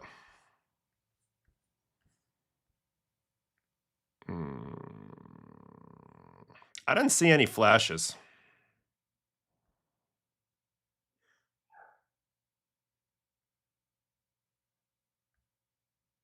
Manoah has to be the only righty in the league averaging under 90 on his heater. Yeah. Robleski, we knew that was unsustainable. Told you that. But that'll come back to earth even further. Manoah throwing 88. He threw a complete game shutout versus the Mets. See the way he's falling? Yeah, I think the delivery's really messed up. I think even with it, he could probably, even with the lower weight and the way he's moving, I think if he had a better mechanic, he'd probably throw 92. So it's kind of crazy. Is it the case of such astronomically bad stuff that it spins all the way around to be all right? Well, I mean, it was yesterday, but you saw there was a lot of like just misses. So that's the verdict. Smoke and mirrors. That's where we're at. Smoke and mirrors. I'm not going to look at Rodon yet today. I'm going to quickly check up on stuff from this Mariners game real quick. This is the team that we think is going to pop out of it. You know, offensively, the big issues they have are Naylor, 683, Raleigh, Cal Raleigh, 157 average, 558 OPS. I don't even know what to say about Cal Raleigh right now, so I'm not going to even investigate that. Ref Snyder's been bad in his role. He's got a 462 OPS. So it's funny because Julio's actually playing pretty well in the first half. 2 for 4 yesterday, 793 OPS, 277 average. Did homer in yesterday's game. So if anything, I'm getting very encouraged by Julio. I think he can end this year at like an 850 once he gets hot like he always does in the second half of the year. I'm getting somewhat optimistic on Julio. All right, so that's kind of always been who he is with the chase rate. All right, let's watch this game, though, from yesterday. Who did they play? The Astros?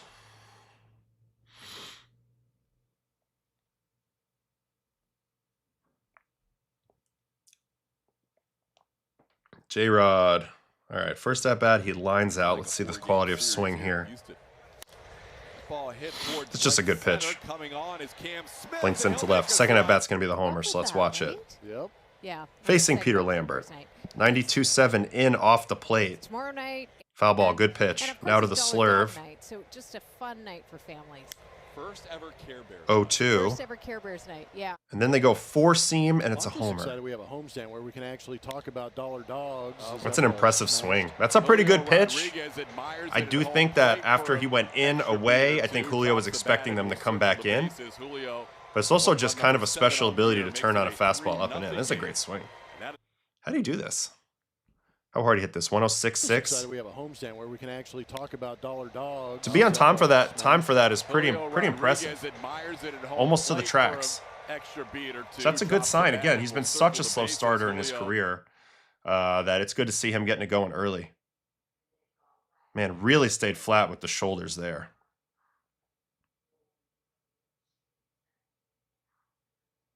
That's amazing.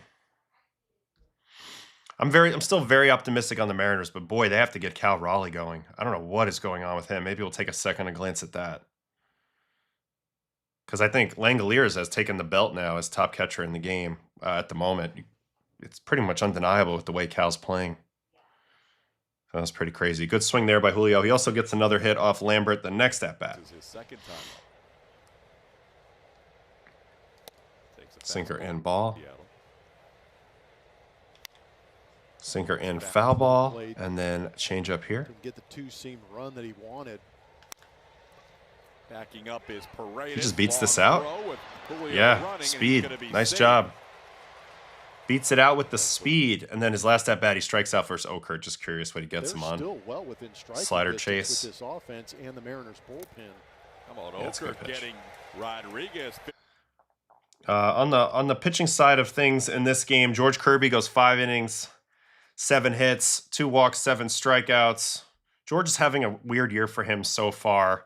The whiff rate is way down for him. He's pitching way more to ground balls. I believe he's the leading ground ball getter now among starters, which is pretty interesting dynamic for him. But so far the results have been good. 2.84 through 9 starts. As you can see, you know, he's been a little bit more of a whiff guy the last few years. I mean, last year 26.7% whiff, 24. He was at 24.1 this year.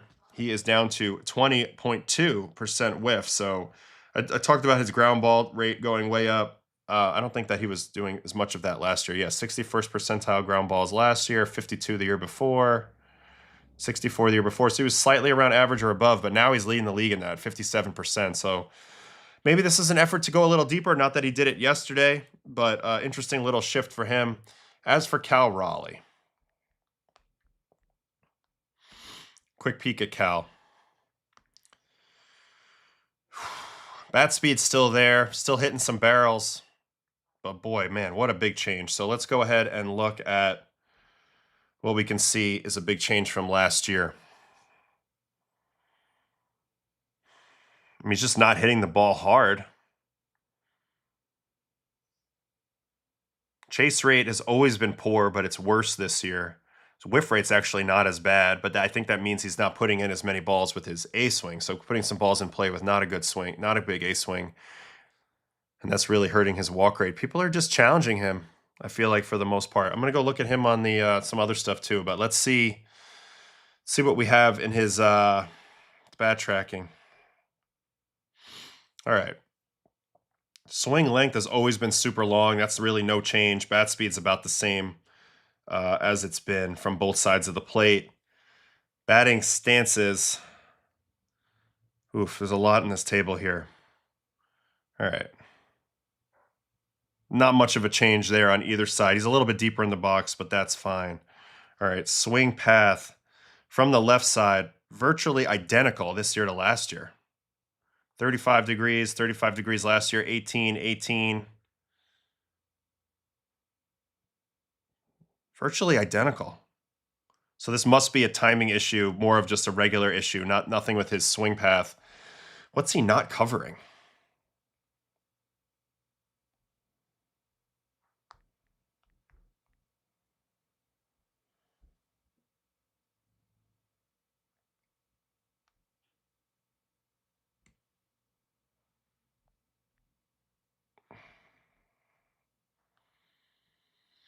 Really struggling with fastballs unless they're right down the middle. The whole entire outside corner is gone, and the entire top of the zone is gone. And honestly in. So unless you're going to throw your fastball right down the middle and down, you're fine. Breaking balls, that's kind of what you would expect, but I bet he's getting just attacked by way more fastballs this year. And breaking and changeups, he's actually doing what he normally would do. From the right side of the plate, it's not as much of a sample, but yeah, not hitting the high fastball. Let me go back to his StatCast page. Yeah, I mean, just getting absolutely hammered on fastballs this year. 133 average, 320 slug. For by comparison's sake, last year he had a 253 average and a 660 slug. So his fastball timing, he's also doing horrible on breaking balls. Changeups, he's been fine.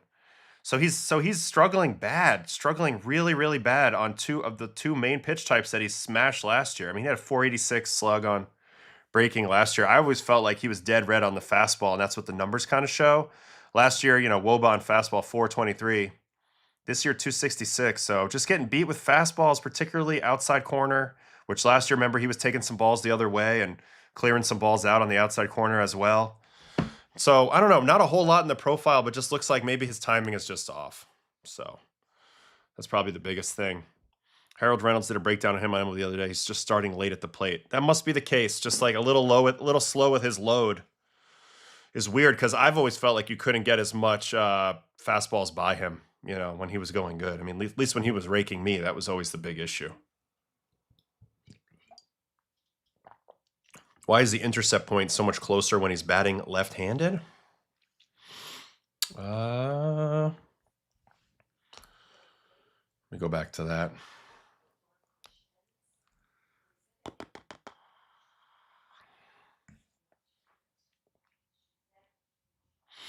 Yeah, it looks like right-handed, he just like really wants to catch it out front and pull everything and hook everything, and left-handed, he's willing to let the ball travel a little more, but that's been the case his whole career. That's been the case his whole career, but it is true about I think his swing from the right side is just a little different, breaks down a little different. Left side, I think he tilts more and he stays a little bit more behind the ball. So even though the intercept point relative to the plate isn't as pushed out, he's still kind of behind it enough to pull it. But from the right side, it's like he's going out there to get it and try to hook it. So I think that's the biggest thing. I bet his swing travels a little bit more from the right side than from the left side. So that would be my guess there. All right, what else we got here? Maybe last year goes down as the Brady Anderson type season. I hope not. I hope not.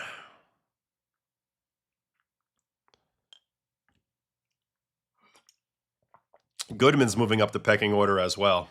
I agree, Hunter Goodman. He's moving up. We watched him a little bit. He's got too much chase in his game, too. He's pitchable as well. But we'll see. You think he's hurt? I don't know. I don't think he'd be out there playing, but somebody said out there that he's dealing with an oblique or something. Could be the case. Could be the case.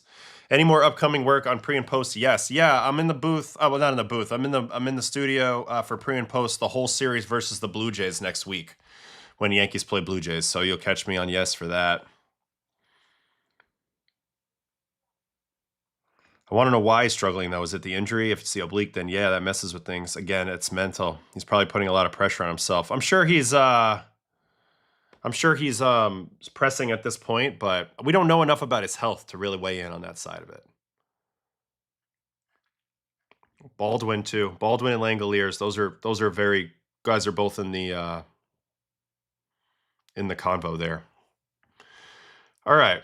You know what I'm thinking about doing for Will, the Heat fan, is I'm thinking about recording a quick watching right now on the debut of this guy.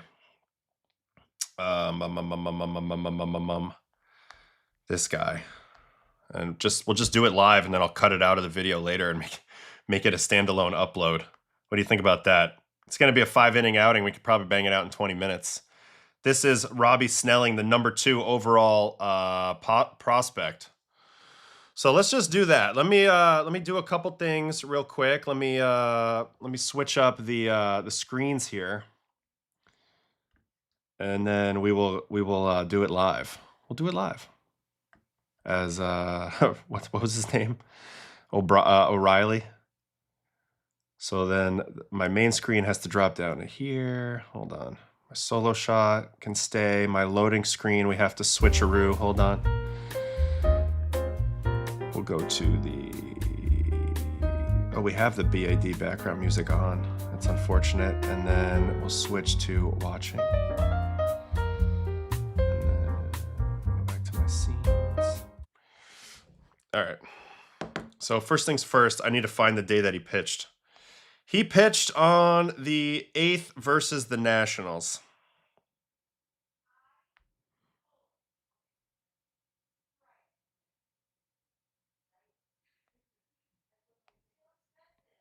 All right, so there's Robbie Snelling, and then we want to delete a whole bunch of other stuff so that I can pull up his prospect stuff. We'll go through that.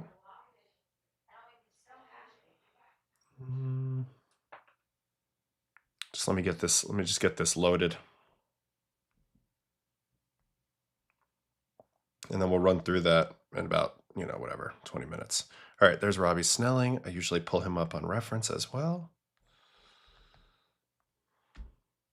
And I'll just trim this out of the video. And then at the end of this, I'll come back and we'll do probables, and then we'll be done for today's stream.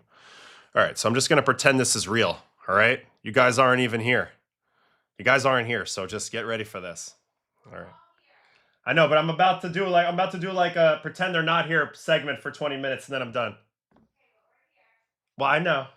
All right, stay tuned.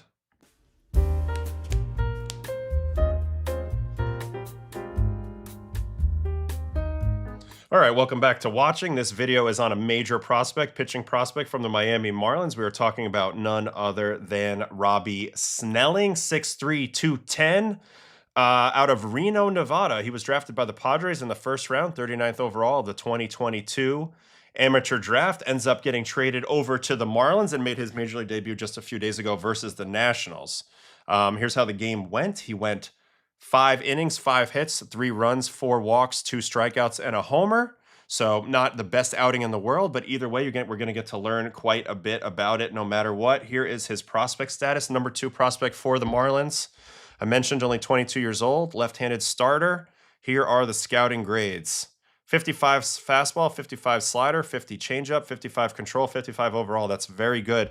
Now, I did notice last year, he was outstanding in the minor leagues overall. 25 starts last year, 9-7, 2.51, 136 innings, 166 strikeouts, only 39 walks, 1.11 whip. But that's very impressive. He went to the 2 top levels, and he really turned it up a notch in AAA with 11 starts with a 1.27 ERA. So we knew this guy was coming. Thomas White's the number 1 prospect. He's a little bit behind him in terms of polish, but a little bit higher in terms of the ceiling. But Robbie Snelling's a guy who's had a lot of success, and he came out guns blazing this year in AAA as well. This is what got him the call-up. 6 starts, 1.86 ERA. So he's destroyed the AAA level. 44 strikeouts in only 29 innings. Did have 15 walks, so the walk rate came back a touch. But that's the main stuff on here. And let's see what it says about the bio. Snelling attracted recruiters as both a pitcher and a linebacker. So we got a football mentality out there. Nevada high school record, 146 strikeouts and only 62 and a third. Signed for over $3 million. Way over slot for the Padres, supplemental first rounder. And then he got traded in the Tanner Scott Brian Hooing trade. And then immediately broke out right after that. After dipping into the low 90s for much of 24, Snelling worked at 93, 96, and touched 100 last year with his fastball, standing out more with its carrying command than its life. Has 2 versions of a slider. It's a gyro and a sweeper, and he's got a pretty firm upper 80s changeup. Again, football mentality on the mindset with a 6'3" frame, so that's interesting. Baseball is not football, but some guys can parlay that mindset into something pretty interesting. So let's check out the player breakdown of the game that we're about to watch. Here he is, Robbie Snelling. 29 curveballs, 28 fastballs, 14 changeups, 8 sliders, 7 sinkers. So 5-pitch mix here. Did achieve 29% whiff on the day, 38% on the changeup, 33 on the slider, 31 on the curveball. So the off-speed pitches were getting the whiffs. He threw 73% first pitch strikes, which is awesome. 48% zone rate, 31% chase is all good. Looks like he got to face mostly righties in the game, but he did get some lefties. So without further ado, we'll just hop right into it. We're going to watch every pitch of this game. It is the Washington Nationals, and they face Robbie Snelling in his Major League debut. If this will load, please load. There it is. All right, here we go. Robbie Snelling. All 86 pitches coming your way. First batter of his career is James Wood. All right, starts the game with a curveball. Wow. Starts the game with a curveball? All right, so a couple things right off the gate. Check out the mound placement. Robbie is way the heck over here on the first base side. So he's trying to create a little bit of a left to right angle out of hand. Interesting that he goes with the curveball first pitch to James Wood. Let's check the metric on it before we do anything. Negative 8.7, that's a lot of drop. 84.3, that's plenty of speed. Kind of a mediocre spin rate, but I do like the combination of speed and drop. So first pitch, left on left curveball for a strike to James Wood to get his career started. Second pitch, curveball as well. Guess he's a little afraid of getting ambushed with the first pitch curveball, but it's also not him. It's the Marlins calling the pitches, so keep that in mind as well. And then he's going to wipe him out with a curveball. So curveball, curveball, curveball. First batter in his career, and gets the 3-pitch punchy of a very good hitter, and that's a nice souvenir. James Wood. Now, James Wood obviously strikes out a lot, but that's very nice. Got some nice horizontal on the curveball, too. A little bit of a lower arm slot from what it looks like. All right, next batter up is... Who's this guy? Curtis Mead, the Australian. First pitch fastball, 97 miles an hour. Really good spin on his fastball. 2,400, almost 2,500 spin at 97. Extension looks to be about average. But vertical break's really good. 18.2 inches of vertical break. So a ton of carry to this fastball that was mentioned a little bit in the scouting report. Also, the fastball velocity, where it had been low, has been pretty high for the last year or two. So there you see it, 97. Here comes a 96. 19 vert on this one. Big hack by Curtis Mead, but that he is below that and under that. And then he's going to go to that curveball and give up his first career hit. Just a hanger down the middle.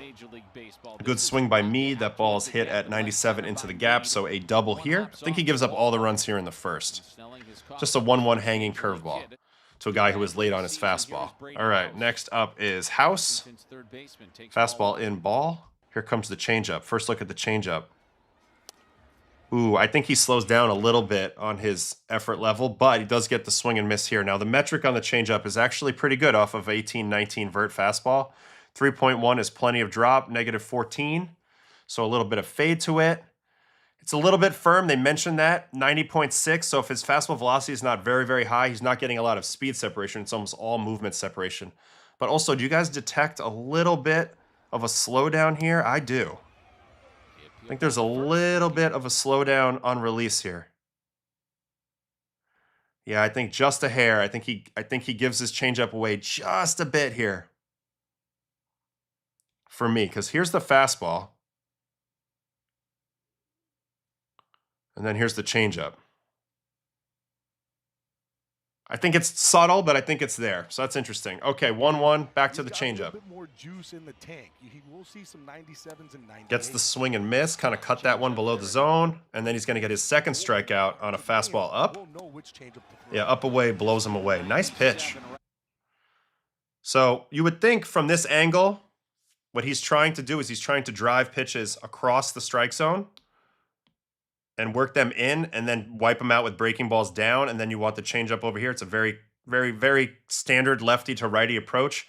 But if he wants to get that swing and miss location, I do like it. I do like it up and away. I do like it up and away. This pitch is going to play. This got 21 inches of vert on it too, and it's fast. This is a very quality fastball, and you're going to get a lot of swing throughs up and away. So he's going to work guys in, swing through up and away. Is potentially a weapon for him. So 2 outs, man on second. And this ball, I think it's pumped by CJ Abrams on a first pitch curveball up the middle. So CJ learned from the James Wood at bat. 3 curveballs left on left. He comes up there looking for a curveball, gets one in the zone, and puts it in play. Honestly, don't have a problem with anything that he's done so far. He's gotten beat with 2 curveballs in the zone. Maybe he was a little predictable here, but it's also hard to just go up there the first time you ever see a guy and hit a first pitch curveball left on left for a single. So more credit to CJ there. And there's a base hit. Next batter is Jacob Young. This is the home run. So this is the rest of the runs he gives up right here. Fastball up away. And maybe the Marlins are catching him at the right time because he's batting 188. Fastball up middle. So 1-1. Here's the changeup. Pretty good changeup location down and away there. And now to the curveball. He's going to try to bounce this thing. Gets ahead of his hand, kind of runs it back, and then here's a 4-seam for the homer. Honestly, not a terrible pitch. Didn't get it up enough, but a good swing by Jacob Young. You can tell the righties are anticipating that fastball in game. And the lefties are anticipating breaking ball. So let's see how he changes it up the rest of the game. You see the target's up. They want him to get it up in here, and instead he leaves it just hittable, but I'll be honest with you, most of the time that's not going to get clipped, so I actually don't even have a problem with it. I don't have any problem with this first inning. I know he gives up 3 runs, but it's not that bad. More of a credit to Washington, I would say. The ambush by CJ, and then, you know, he threw 1 bad pitch to Curtis Mead. But other than that, I think he's looked okay. That was a good swing by Jacob Young. All right, fastball down there to Lyle. And then there's the first look at the slider. It's a low spinner, similar speed to his curveball, which is a little weird. -2, -5. So the idea here is what exactly? To have something that spins like a gyro but goes down?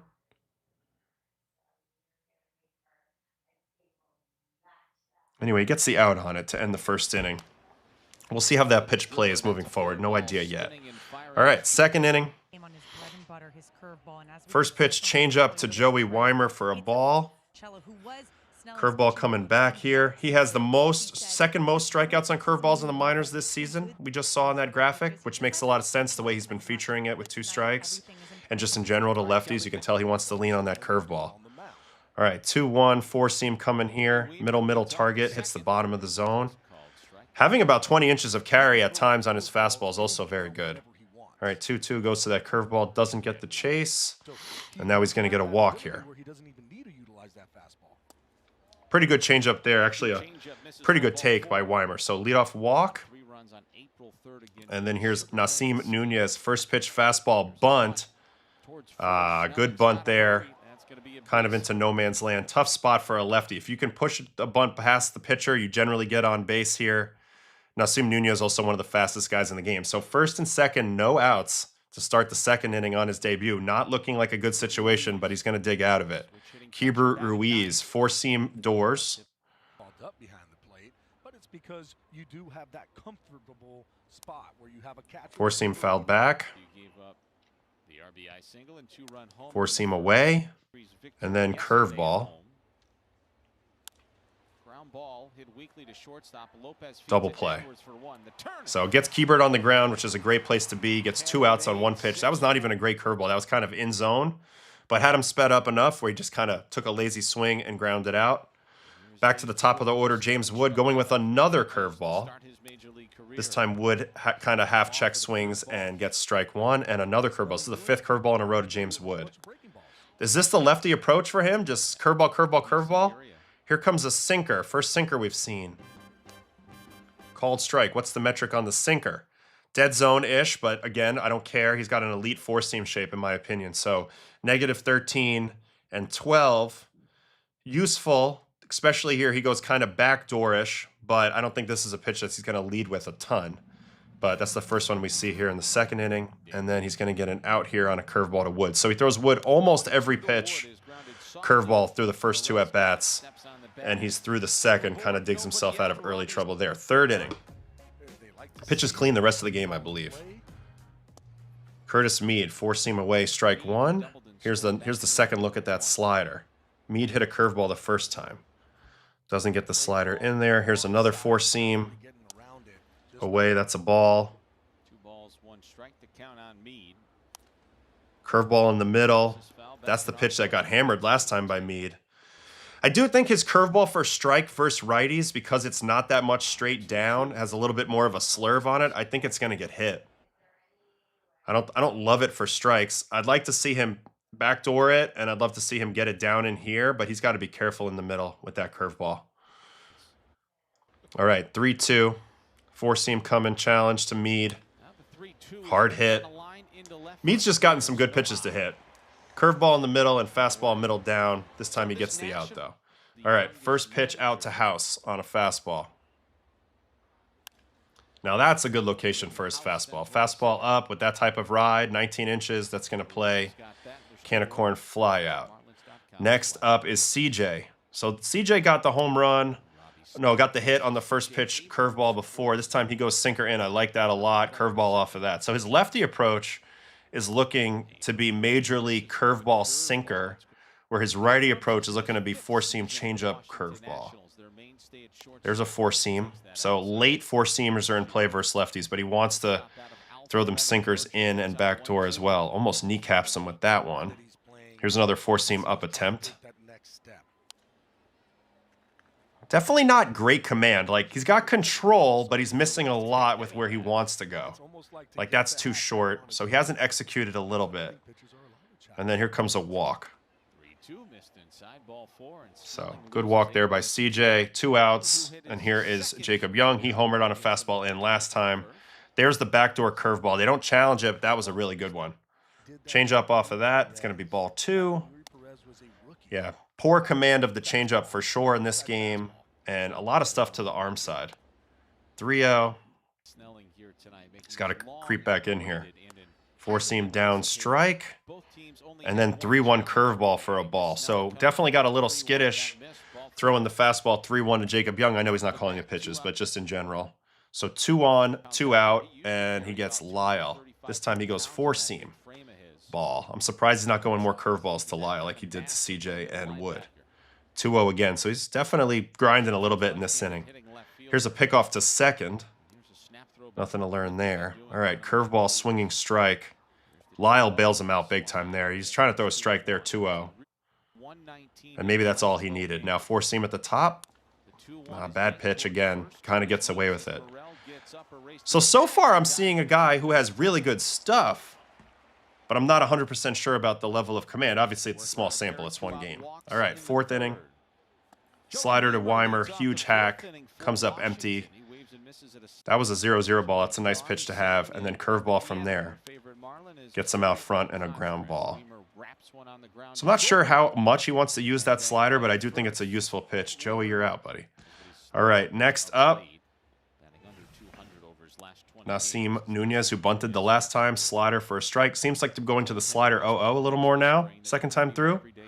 Curveball off of that. Here comes another bunt attempt. Ooh, very athletic play. I like that. I like that a lot. This is not an easy play. Check out the turn and the low angle throw. Stays inside the line. Good stretch by Morel. Very nicely done. Can you see that on the center field angle?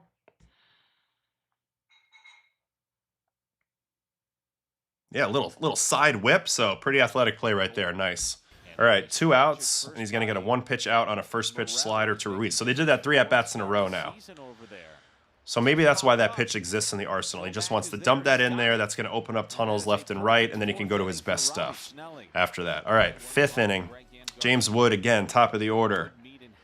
Sinker in strike. It's been all curveballs and sinkers, and now here's a changeup left on left. Down for a ball. Good take. Curveball coming in here. Nice pitch. I like his curveballs. Curveballs plus. I like his four-seam a lot too. And the sinker, this is going to be a useful pitch. That got almost 15 inches of arm side. It's going to be useful versus lefties, but he's going to have to really command it on the inner third.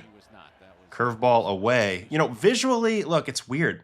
Visually, his curveball looks like a sweeper in a lot of ways. Maybe a slurve, because it's got 10 H break, but it does have depth. It just doesn't appear to have a lot of straight down depth. Like it's a very sweepy curveball. Like you see this one, visually it looks like a sweeper. So it's kind of an interesting pitch. I do like it though. But I wonder if he'll get a lot of chase below the zone with the way that that looks. Curveball there fouled off. Curveball again, trying to get it below the zone and get that chase. Misses with it high. He's been very inconsistent with his release. And then 3-2 curveball.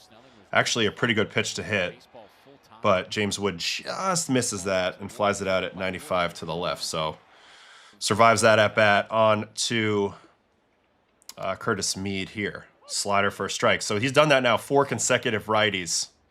First pitch sliders for strikes. I like that. Slider to change up 0-2, but this is going to go 10 pitches. Okay, don't know what that was. Next pitch.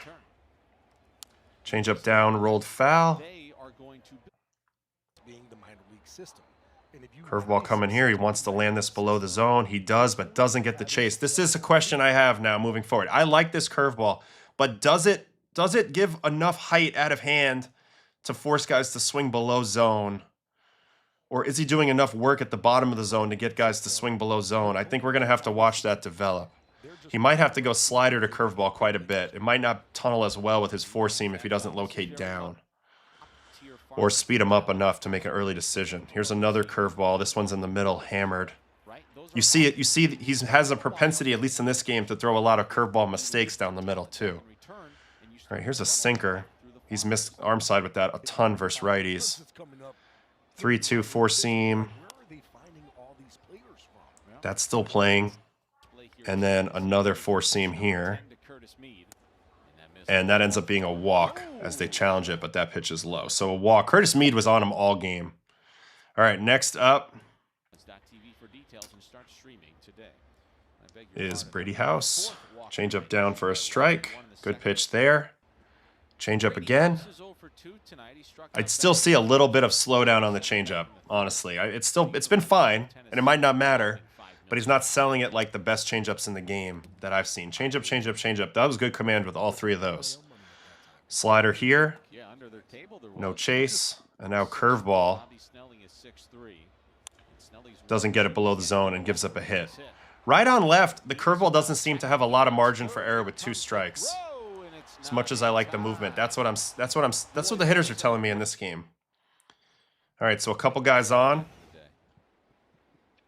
Going to go change up here to CJ left on left. Interesting pitch choice. I like that. And then sinker here, and I think he's going to get a double play. Yep, ground ball to second.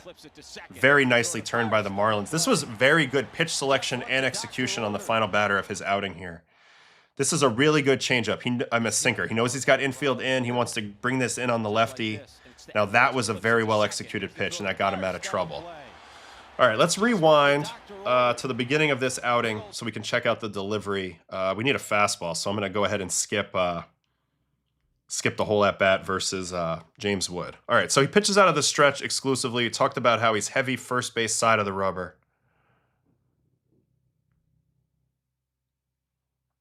Hands at the belt.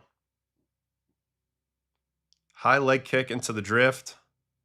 He does like a up, and as the leg comes down, separation move. That's a very common timing tactic. That's the load position. Early back knee turn.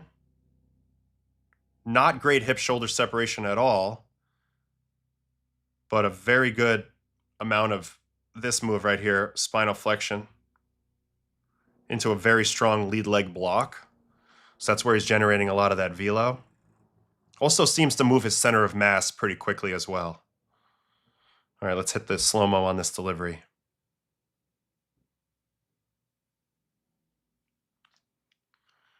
All right, now we'll check him from the third base side.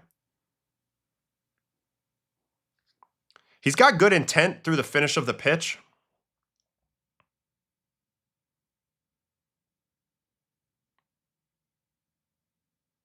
Got a little hip-shoulder separation for sure, but not as much as we've seen with some of the other elite throwers. But I think his center of mass moves very quickly, and I think that's a big part of it. I mean, he gets down the mound pretty quick. So I like the delivery. Nothing wrong with the delivery, but it's interesting. We didn't get to see a pickoff move, which kind of sucks, but we did see him field his position. As for his stuff, how do I feel about his stuff initially? So I like the fastball. You know, in this game, the fastball averaged 19 inches of vert, 5 inches of horizontal.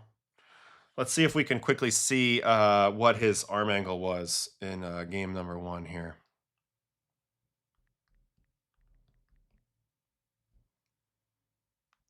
.39 degrees. Okay, so 39-degree arm angle. That's right around league average, and to me, that's important to note because that makes that fastball a real player to me. Being 19, that's good. It's above expected, I would say. So 19 inches of vert on the fastball. Curveball, look, I mean, I like a lot of the characteristics of it, but we have to see how it's going to play versus righties and if he can command it enough below the zone when he needs to. Made a lot of mistakes with it in this game, even the small sample. The changeup I like too did appear to slow down a little bit, but it's definitely a necessary thing for him to have. The slider he basically used early in counts and almost none other, and the lefties, the sinker was exclusively versus lefties. So if I'm ranking his pitches, I think it's fastball, curveball, then probably changeup, slider, sinker. That would be my initial thought on that. But I don't know. Interesting prospect for sure. I like this fastball. You see the fastball shape, 2.7 inches more rise versus similar lefties. So that's good. That fastball is going to play for sure. In that ballpark in Miami, he's going to be able to pitch up in the zone, get a lot of fly balls. I don't know. From watching him in this very small sample, I don't have a lot of concerns about him overall with his total level of control or command. I think he'll be okay. But he did make a lot of mistakes not executing within the zone where he wanted to. So that's more the command side than the control. I think he'll throw enough strikes, but the command, in terms of where in the zone, that can definitely be debated. I like that his sinker has enough separation from the four seam. And then the interesting thing about the changeup, and it was noted in the scouting report, it's only about a 5.5 mile an hour difference off of his four seam, 89.4, 95.3. So that's not huge, but it does have a clear separation in terms of vertical movement. So that's plus. We'll just have to wonder how people, if people are fooled with his intent, because it did seem to me like he came down on his intent a little bit. Curveball's the other pitch I like, but it tended to play more like a slurve than a true curve, so he's having trouble getting chased below the zone. I think he's going to have to pitch both up and down with his fastballs, and I think he's going to have to locate that breaking ball really sharply below the zone if he wants to get chased and a lot of whiff at the big league level. But overall, I do like his fastball, and I'm curious to continue to watch this guy do his thing. So that is it for this video on Robbie Snelling. Thanks for watching. If you like it, please subscribe, like, post it in a Reddit, Marlins Reddit, something like that. Tell your friends, and this will be up on the channel in a couple minutes as I have some other stuff to do right now. And thank you so much, and I'll see you guys on the next video. All right, bye-bye.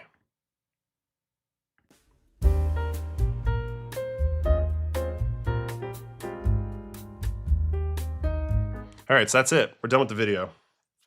So that's it for Robbie Snelling. I'm just going to probably run through main probables for today now, and then we'll probably end the stream, and we'll be back tomorrow with more fun stuff. I see that a lot of you guys are still here, so thanks for helping me out, watching that.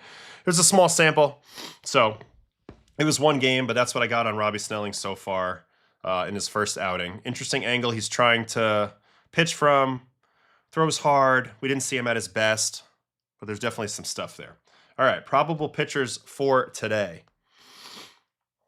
Here we go. Angels and Guardians. Walbert, Urena, Slade, Saccone. Yankees, Orioles, Will Warren, and a TBA for Baltimore. Yankees have dropped 4 in a row, so they're looking to get back on the winning side of things today. Nationals, Reds, Miles, Michaelis, and Brady Singer from Great American Ballpark. Rockies at Pirates, Michael Lorenzen and Paul Skeens. So Skeens back at it. Phillies, Red Sox, Zach Wheeler and a TBA for Boston. This is Wheeler's third start back off the IL. Rays, Jays, McClanahan, who's been heating up. We'll probably talk about him tomorrow if he pitches well again. And Corbin for the Jays, who's actually been sneaky effective. Tigers, Mets, Jack Flaherty, Freddie Peralta. 2 scuffling teams. We'll see what comes out of that matchup. Cubs, Braves. This is probably the matchup of the week. I would say here early, Cubs, Braves. Colin Ray, Grant Holmes in Atlanta. Royals, White Sox, Stephen Kolek, Eric Fetty from Chicago. Marlins, Twins, Yuri Perez, Bailey Ober. Padres, Brewers, Matt Waldron, Brandon Sproat. Brewers have been playing good ball. Diamondbacks, Rangers, Zach Gallen, Mackenzie Gore.